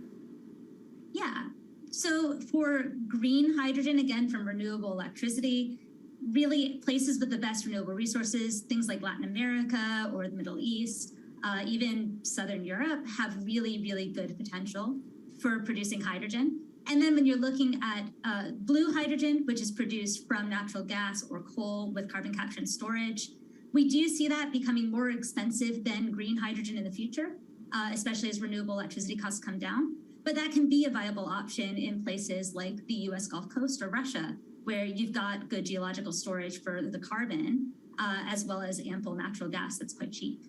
All right, great breakdown. Thank you so much to our Meredith Annex, our Bloomberg NEF hydrogen specialist. And of course, you can get more from the Bloomberg NEF team on the terminal and online. And they've recently done a podcast called Hydrogen 101 as part of its Switched On series. So from iron ore titans pivoting to cleaner energy to talk of a hydrogen revolution, that's it from this week's edition of Bloomberg Green. We'll be back next week with a deep dive into the state of electric vehicles. And you can keep the conversation going by following us on YouTube, Instagram, and Twitter @Climate. I'm Kaylee Lyons from Bloomberg's World Headquarters in New York, and this is Bloomberg Green.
The great sci-fi art of the mid-20th century teased a vision of the future with one distinct element in common: a life for humans in outer space.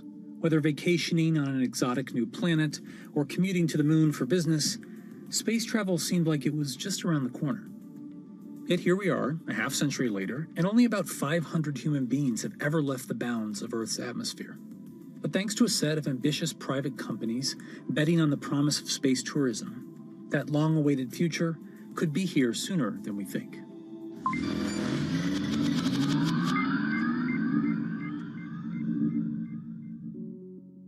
For most of the history of spaceflight, governments have been the prime force behind nearly every aspect, from planning to funding to crew selection.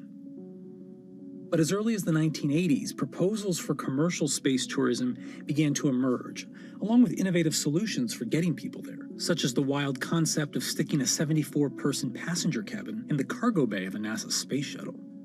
Although various non-astronauts have been selected for missions over the years, true space tourism didn't happen until 2001, when an entrepreneur named Dennis Tito coughed up an estimated $20 million to hitch a ride with the Russian Federal Space Agency for a week-long vacation aboard the International Space Station. 20 years later, we're seeing a new contender in this final frontier of tourism: private companies. It's becoming a private enterprise situation, still very high risk with a high reward, potential reward.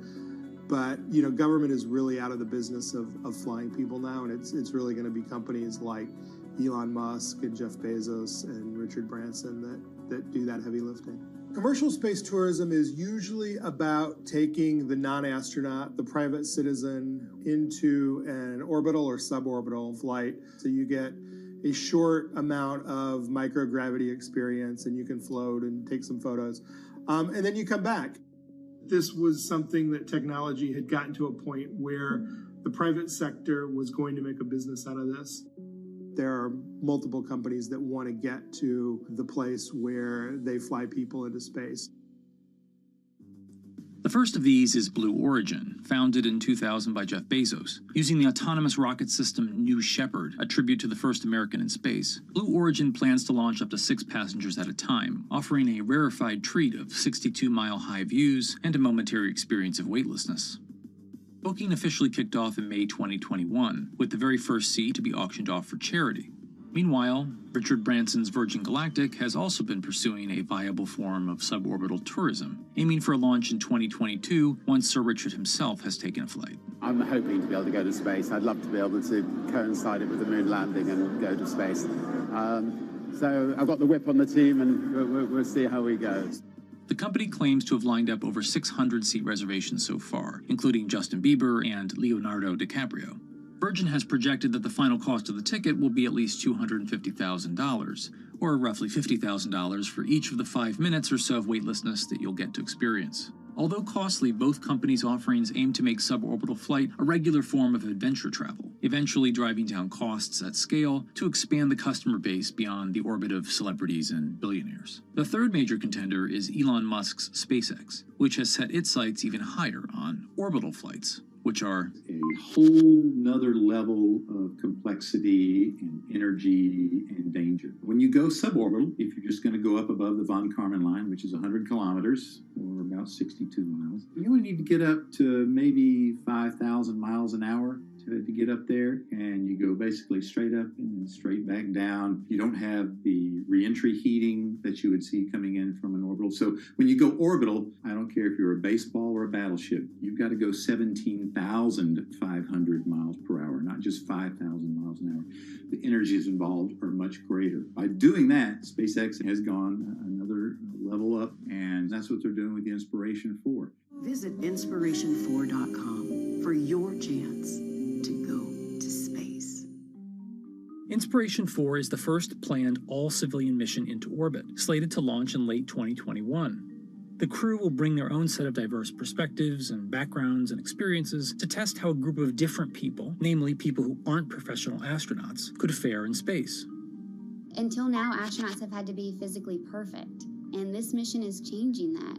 And so I feel incredibly honored to be representing those who aren't physically perfect. At age 10, I was diagnosed with bone cancer, and I was treated at St. Jude Children's Research Hospital. And I spent a year there undergoing intense chemo and also surgery that ultimately saved my leg. I now work at St. Jude as a PA, a physician assistant, and I work with leukemia and lymphoma patients. The kids we work with are so brave, and they are very excited to watch me go to space because this is showing them that, you know, they're capable of doing this as well. Haley, along with 3 other crew members, will spend 3 days in space, orbiting the Earth every 90 minutes before landing back off the coast of Florida. Well, when you think about access, the first astronauts for the United States came from the test pilot side. And so women weren't allowed to be a part of that. We have somebody in their 20s, somebody in their 30s, somebody in their 40s, and somebody in their 50s. And so there can be access in all kinds of ways, whether you're talking about age, whether you're talking about gender, whether you're talking about race and ethnicity, and all of those things. The first time, you know, people are going up into space and not sent there by a superpower like the United States or Russia or China, well, that's like really significant. And, you know, you've got to, you know, be very thoughtful about it. The whole game plan right now is to make space like really affordable and, you know, accessible for everybody so that you can have fishing buddies going to space someday. But the first is special. And so with that, we wanted to have, you know, a crew selection process that could make space available to everyday people. Getting to space is only the first step for space tourism. The next challenge is what to do and where to stay when you get there. Axiom Space is planning to launch the first segment of a new commercial space station in 2024. Their $2 billion project, called Ax Station, will become the first free-flying private international space station. Or, to use a more consumer-friendly term, a space hotel. Axiom isn't the only company out to make your space stay a little more comfortable. Bigelow Aerospace has been building what they call expandable habitat technology, like their B330, an inflatable pod module that expands once in orbit. There's even one attached to the International Space Station right now they've been testing. And you take it up and it's rather small, and then you inflate it, and it seems to be working very, very well. This is likely to be the first kind of tourist hotel that you're going to see up in space. First of all, it's easier to carry instead of this giant tin can with all of that. The inflatables are lighter. You can just blow them up, and they get a nice big size for about, you know, less than half the weight probably. But even as space missions become accessible to civilians, the risks of going into space are incredibly high. And you could die 1,000 ways that we can think of and 1,000 other ways that we can't think of. This is Michelle Hanlon. She's a space lawyer at the Mississippi School of Law, focused on protecting humans in outer space. Now, I'm not an attorney for any of the space tourists, so I haven't been privy to their private contracts. But I can tell you that the FAA requires certain waivers to be in those contracts. So, for example, the FAA says, well, we're not going to make you make your spacecraft to a certain safety level. We are going to make you, spacecraft operator, make sure that you inform your space tourists of all of the hazards that you know of. I'd imagine a very long waiver, all the ways you can die in space. And you have to understand that there's health risks, and you have to indemnify the US government if you are launching from the United States. So those are things that we know a space tourist has to sign and has to waive. So now let's go back and think about our space flight participants. The FAA calls space tourists space flight participants. They don't call them astronauts. Why is that important? If you're not an astronaut, there's no obligation to rescue you if something goes wrong. It's a lot of money to set up a rescue launch. If it can even be done, it's something really important to think about, and that difference as we cross this threshold from having astronauts in space to having real people like me in space. And when we are able to make it to space reliably enough, there's still a host of other legal and ethical issues to consider before space tourism can truly take off. There are so many gaps in space law that we are going to have to put in a lot of sort of basement ideas. And so, for example, the Outer Space Treaty is a treaty that offers principles and guidelines for state activities, for the activities of national governments. It doesn't talk about private entities. It doesn't talk about humans in space. So now if something goes wrong, so let's think about all the times hotels on Earth are sued, right? So slip and falls. You step on something in the bathroom, you sue the hotel, and it becomes a private lawsuit. because of the vagaries of international law, if something happens in space, well, boy, you can sue the state that launched your spacecraft, you can sue the company that brought you there, you can sue the hotel, you can sue the individual, you can sue every government related to that, because the way the Outer Space Treaty and the Outer Space Regime have set this up is that anything that happens in space first has to go through a diplomatic channel before you think about suing in a court of law. And so every single slip and fall in a space hotel is a diplomatic nightmare. And so we really need to figure that out before we start sending a lot of people there. You think about human rights in space. Here, we don't think about a human right to oxygen because it's kind of all around us and free. It's not in a space hotel. So what happens if something happens and the oxygen depletes? Who gets the oxygen first? And then, of course, let's not even think about the labor. How do you treat your labor in a space hotel where that person may be there for 2 or 3 years without coming back to Earth? So a lot of things to think about.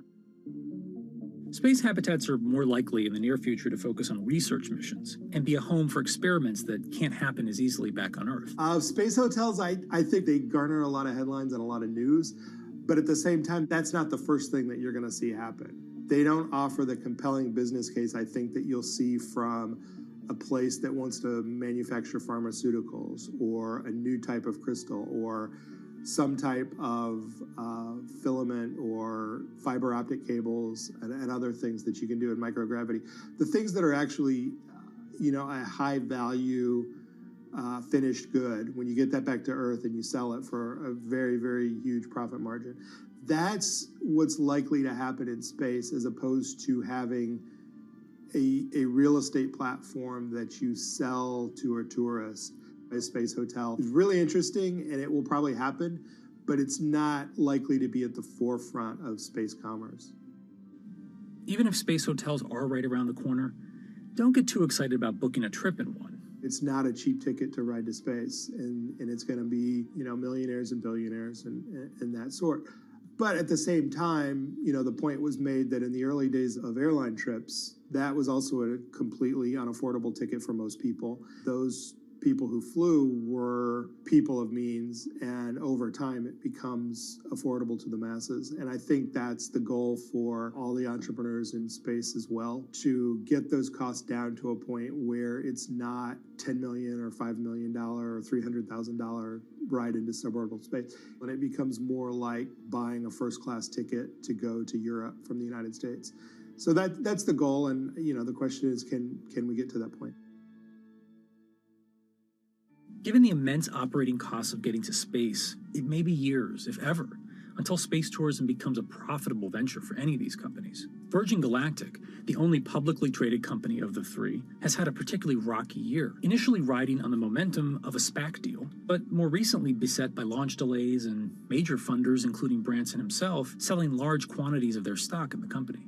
Space is really, really, really hard, and it's an absolute cliche, but it's one that happens to be very true. It's just really hard to do. That's also the reason that you've seen the delays that, Virgin had talked about flying years and years ago. And it became such a crazy point that Richard Branson actually stopped talking about it when he was asked, because it was never going to be when he predicted. But it's not insurmountable. And, investors have stepped up because this is something that is doable. Despite the astronomical dangers and costs of getting to space, it may ultimately follow the course of other once fanciful modes of travel. Wright brothers having, what was by modern standards a very unimpressive first flight, at Kitty Hawk. I mean, you had less than 20 years later, you had your first airborne ambulances being used to save lives. Fundamentally, the world is a more interesting place when people can go and dance among the stars and such.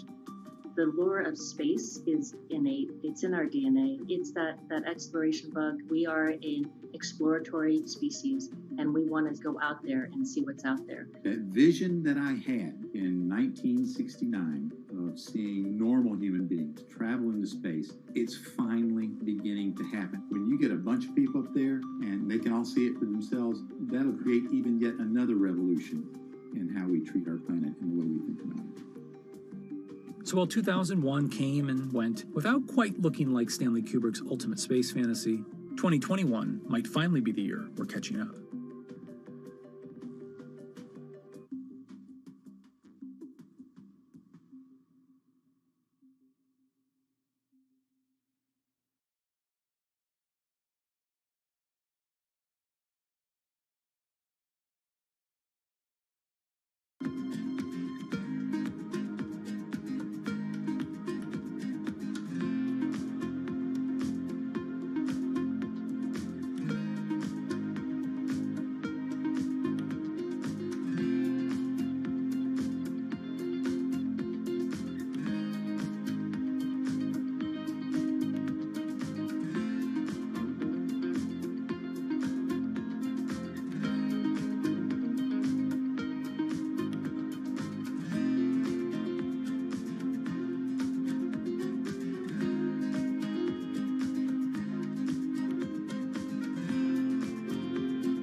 If you visit California, you might be inclined to go to Disneyland, or jump in your convertible and take Highway 1 up the coast, or maybe make a pilgrimage to Yosemite.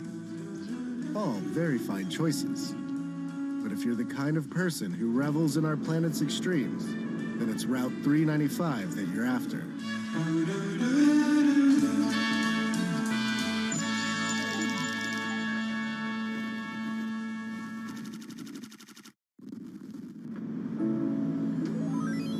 This one glorious road will carry you from Death Valley's desert floor to sky-high views of Mount Whitney.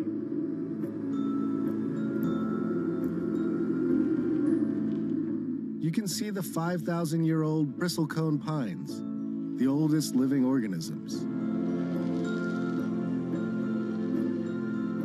Or the bizarre tufa towers of Mono Lake. And true to California's boom and bust spirit, you can saunter around the ghost town of Bodie. What a novel experience to find an empty American city where all the businesses are shut down.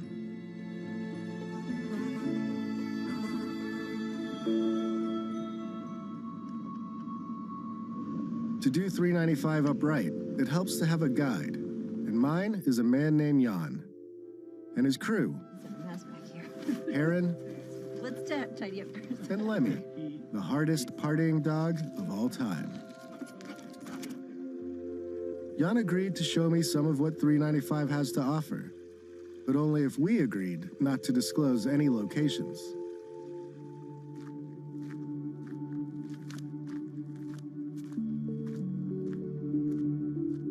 My name is Jan Srostra. I'm an industrial designer out of LA, and I spend a lot of time camping and a lot of time in the Eastern Sierra.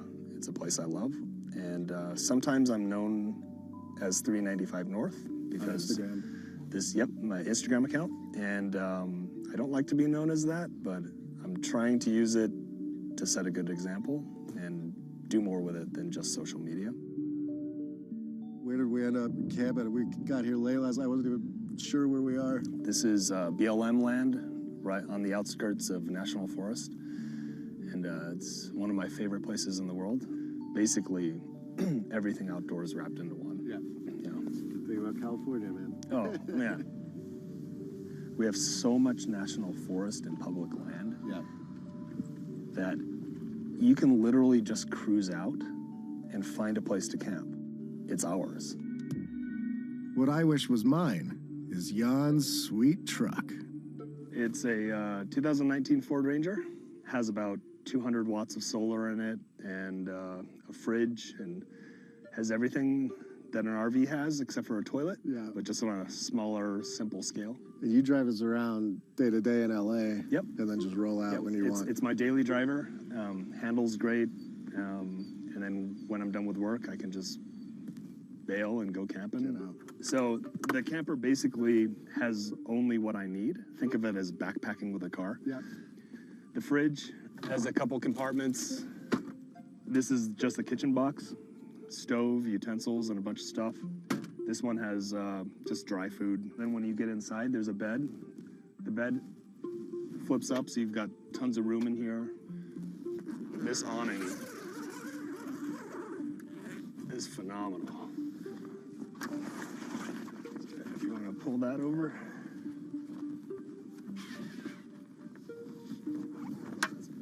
That's cool. Let me just pop that up. Sorted. So, home on wheels. Yeah. This is my vacation house. Dude, it's so nice, man. Even with his nomad lifestyle, Jan faces the same big question as the rest of us. Do the internet and smartphones have to ruin everything?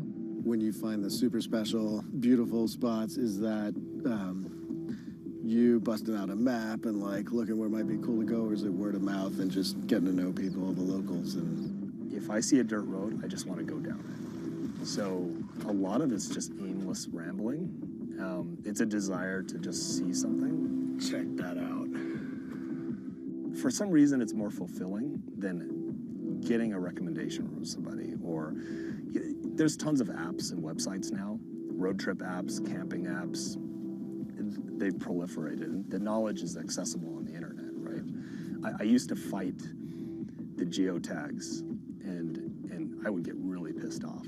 Like, why are you posting this place? It's gonna blow up, it's gonna get trashed.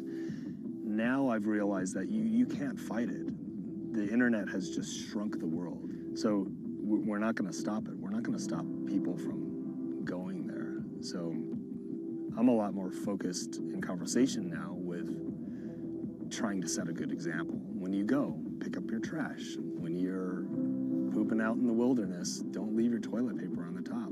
You know, make sure you follow, good steps for leaving no trace. As a thank you for this quick guide to pooping etiquette, we made Jan, Heron, and Lemmy some tacos. And we all took in the night sky and knocked back a couple of drinks. Take that, Apocalypse.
The thing about good times and serenity in 2020 is that they're fleeting at best. After we split up from Jan and continued on our way, smoke started to envelop us.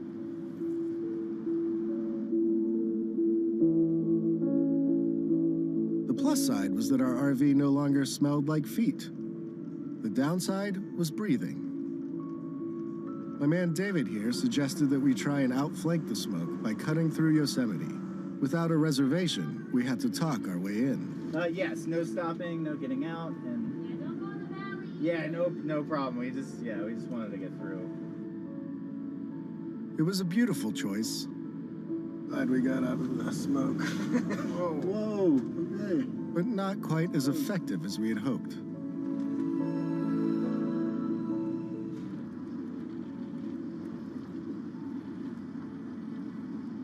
Fast forward 4 hours or so, and we had managed to trade the smoky majesty of Yosemite for the smoky, Look at it. strip malls of the Central Valley. We have made it sort of out of the smoke, all the way across Yosemite National Park and here to the gorgeous Central Valley of California. We're off to see a kind of surprising tech startup that is making some pretty strange machines to serve all the growers out in this region.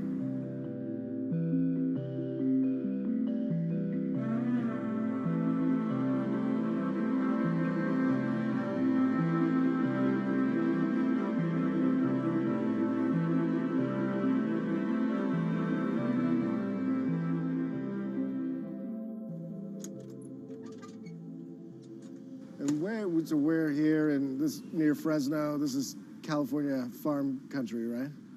We're just south of Fresno, a town called Kingsburg. So we're right in the Central Valley of California. Very, very large farming valley here. It's kind of considered the breadbasket of the world. The Central Valley stretches out over about 20,000 square miles, and the farmers here produce about 1/4 of the food that Americans eat, including a whole lot of fruits and nuts. Tell me a little bit of the background of Gus. I know some of this is like a family business. The roots of this go back a ways. Tell me kind of like how we got to what's essentially like a startup, I guess. Yeah, definitely. So the founder of our company is Dave Crinklaw, and he started the business back in 1982. He started with is basically with his dad was commercial spraying of trees and vineyards. Got to the point where our biggest challenge was labor, just the shortage of it, really. He was forced into innovating, and he had this idea for quite some time about doing a driverless sprayer, and it finally got to the point where he said, you know what, I either got to get out of this business or I'm going to innovate. Organic or not, crops need to be sprayed, and this process has to take place a few times a year. This means hiring a lot of people to work long hours under serious pressure. And so, just like the tech bros to the north, Gus decided to solve all of its problems with robots. On this like labor point, you guys have set this up where you can have somebody in a truck and that one person can monitor, I think like 8 of these. In order to operate Gus, you have one guy or girl that sits in a pickup and they monitor from a laptop computer. So that person is basically just watching all the vehicles on the screen. They can monitor up to 8 of them at a time while they're out there spraying in the orchard. And so that user interface really provides them with all the information they need to make sure that the machines are safe and that they're doing the correct job. So it tells them what speed they're driving, the engine RPM, the amount of gallonage per acre that they're applying at any given time. So if any one of the machines has an issue, it's going to send an alert to that laptop. Much like a self-driving car, these beasts use GPS, LiDAR, and cameras to see and navigate the world around them. They also rely on pre-built maps of the orchards for extra guidance. Gus builds the machines right here, and then takes them out for robot training on this orchard next door. It's here that the company learns if the machines will behave and do as their software and human masters command. So this is kind of like this is a test orchard where you guys put it through the paces and work on the technology? Yeah, so this is our test orchard right here. It's right by our building, as you can see in the background. So every new machine, as it comes off the assembly line, it's put through a commissioning test right here. We test all the sensors on the machine, autonomous computer, all the safety systems, make sure it's doing what it's doing prior to when it's delivered to a customer. So what's it doing now? So right now he's doing a test spray. So he's just turning the water on to make sure that the system comes up to pressure, spraying water out of the nozzles just to make sure it's all functioning properly. Okay. It's got like a crazy turbine at the back, or? Yeah, so it's basically just a big fan. Okay. And that fan's driven off of the Cummins diesel motor, and it just basically creates a big airflow. Gus is already selling these vehicles to brave modern farmers. and people the world over have taken notice of its machines. And have you just sold them in the Central Valley or like throughout the U.S. or even overseas, or where are they going? Yeah, so right now the majority of our machines are here in California in the Central Valley. However, we do have machines and customers in Florida, in the citrus industry over there, as well as Australia. And I think you started selling them in like December of 2019? Yeah, right? So we started taking orders early last year for the sprayers, and the first deliveries we made were in December of 2019. Okay, so. And how much do they cost each? So our retail price on these machines is $285,000. So it's not a small investment, but I'm sure the regular sprayers aren't cheap Yeah, either. I mean, we're honestly not too far away from conventional equipment on our price, and the main thing is that the return on investment is very, very quick due to all the labor savings and the increased efficiency. I mean, these machines, they just thrive. But basically what we're doing, besides this machine, this is our first machine. We call it Orchard Gus, mainly designed for your nut trees, as well as citrus and fruit. In the future, we're working on a few other projects. We're going to do more machines. One of them is actually a vineyard sprayer. So vineyards are much tighter spacing, so the machine has to be physically smaller. And then we've got our eyes on doing a lot of other innovating.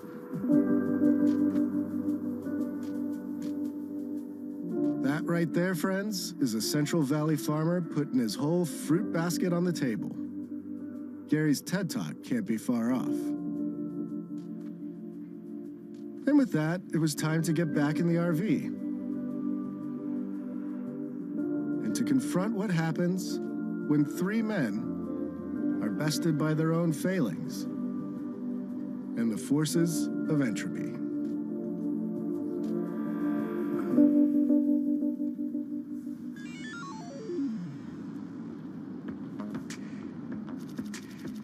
Next on Hello World, we cruise into the Mojave Desert in search of a lunar lander. We have instruments that we are going to deliver to the South Pole of the Moon in December of 2022. Instruments that are trying to scan the surface of the moon. And hang with a test pilot who walked away from this.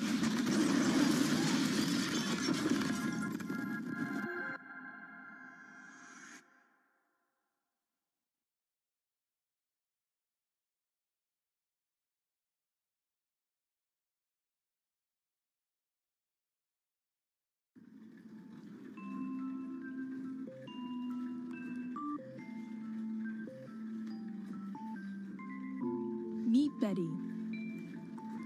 She lives by herself, but for the last few months, she hasn't been alone. LQ, tell me a joke. Did you hear about the claustrophobic astronaut? No. Apparently, he just needed a little space. Most technology isn't made for 93-year-olds. But this woman is making sure that this particular robot is. I like you. Who are you? She's researching the way we interact with machines. And if she has her way, robots will soon be a trusty companion for all of us. My name is LQ. How can I help you? As technology replaces old jobs, it's also creating new ones. I'm Aki Ito, and I'm here to show you the jobs of the future.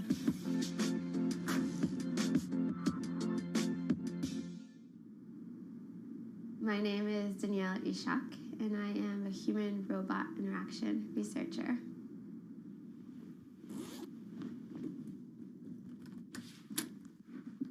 It's really hard to intuitively design a robot meant for a consumer audience.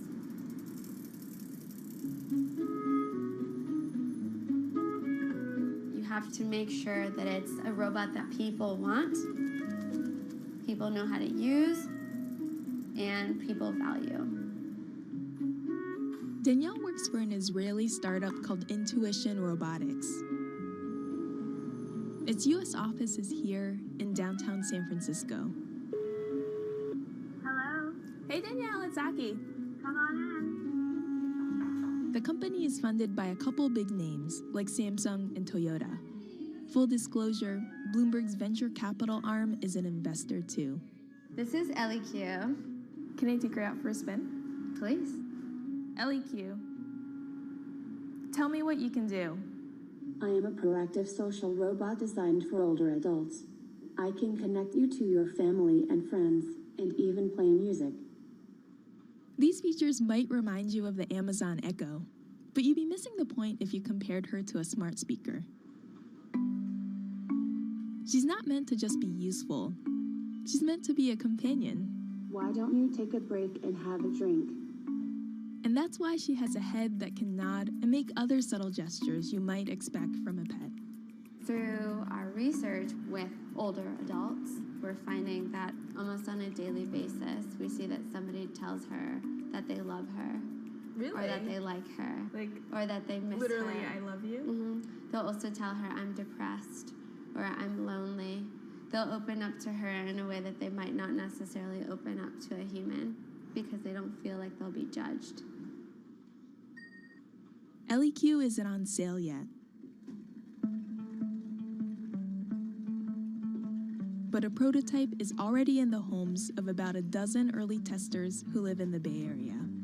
LEQ, tell me what the weather is today.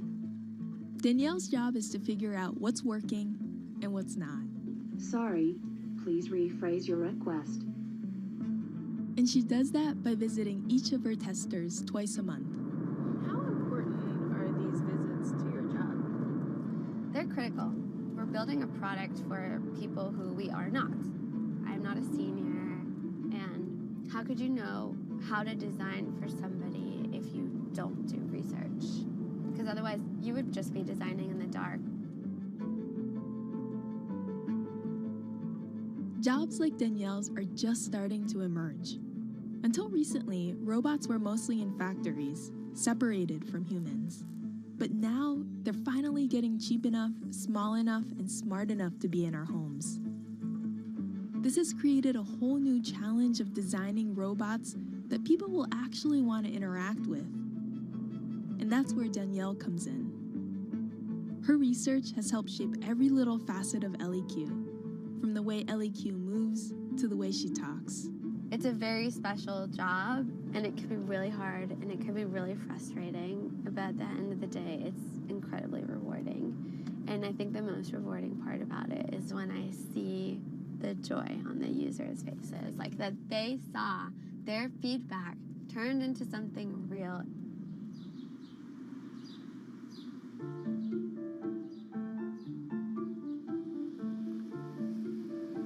Today, we've driven east of San Francisco to go see one of Danielle's research participants. LEQ, tell me something interesting. Did you know that Ronald Reagan was a lifeguard in high school and saved 77 people's lives? Now, see, this is where a conversation is.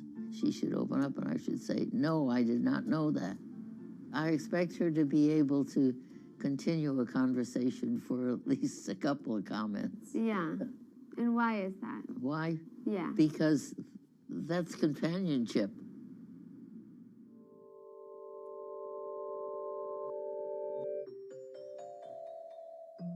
When Betty was around Danielle's age, she was working with some of history's very first computers. When I was finishing up my master's degree, I was working at Harvard in the computer lab when they were building Mark IV. A large room-sized computer. But now, this artificial intelligence stuff is amazing. LEQ? Yes? Schedule a doctor's appointment. No problem. I'm working on it. When Danielle brought along the idea of working with robotics for the elderly, I said, are you kidding me? Will older people connect to a robot? And she said, I don't know, let's research and find out.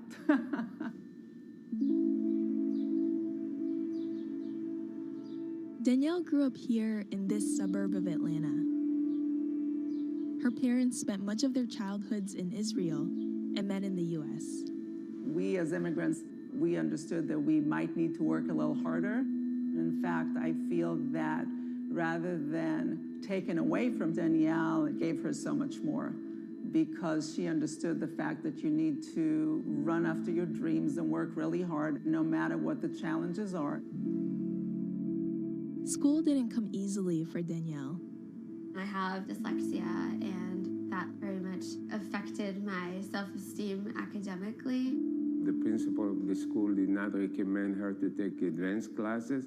She fought for it, and she got into it, and she did very well with them too.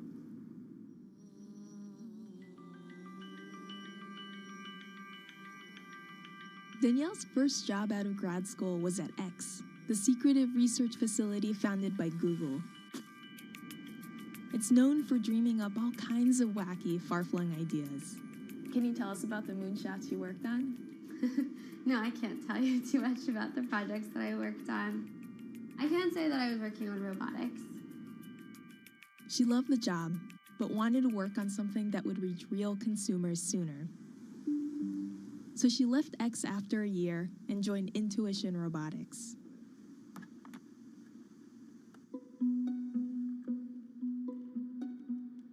She's been working in the field for 4 years now, and it took her a while to find her footing in a male-dominated industry. I've gone to different meetups where there'll be like a circle of men with their like zip-up jacket with their like company logo on it and a beer in their hand. And I'll come in with lipstick and nobody wants to talk to me. This is my closet. So at first she did her best to fit in, wearing a pair of glasses she didn't need and toning down her style. So what's the kind of thing you used to wear to a conference? Stuff like this, blousey things that make you look like you're 40. But that got old after a while. And what's the kind of thing you wear now? Now it's like I just enjoy being kind of expressive and playful in what I wear.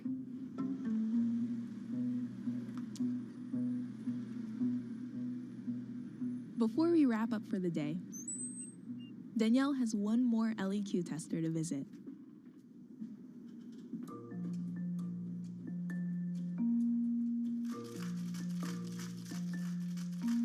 Joseph is 97. And he's had the robot in his home for 8 months. How are you? I'm fine. How are you? Good. How has Miss LEQ been? She always tells me to take a drink of water, at least 4 times a day. So we added a whole bunch of new facts to LEQ. Did you know that a cup of chopped red bell pepper contains more vitamin C than an orange?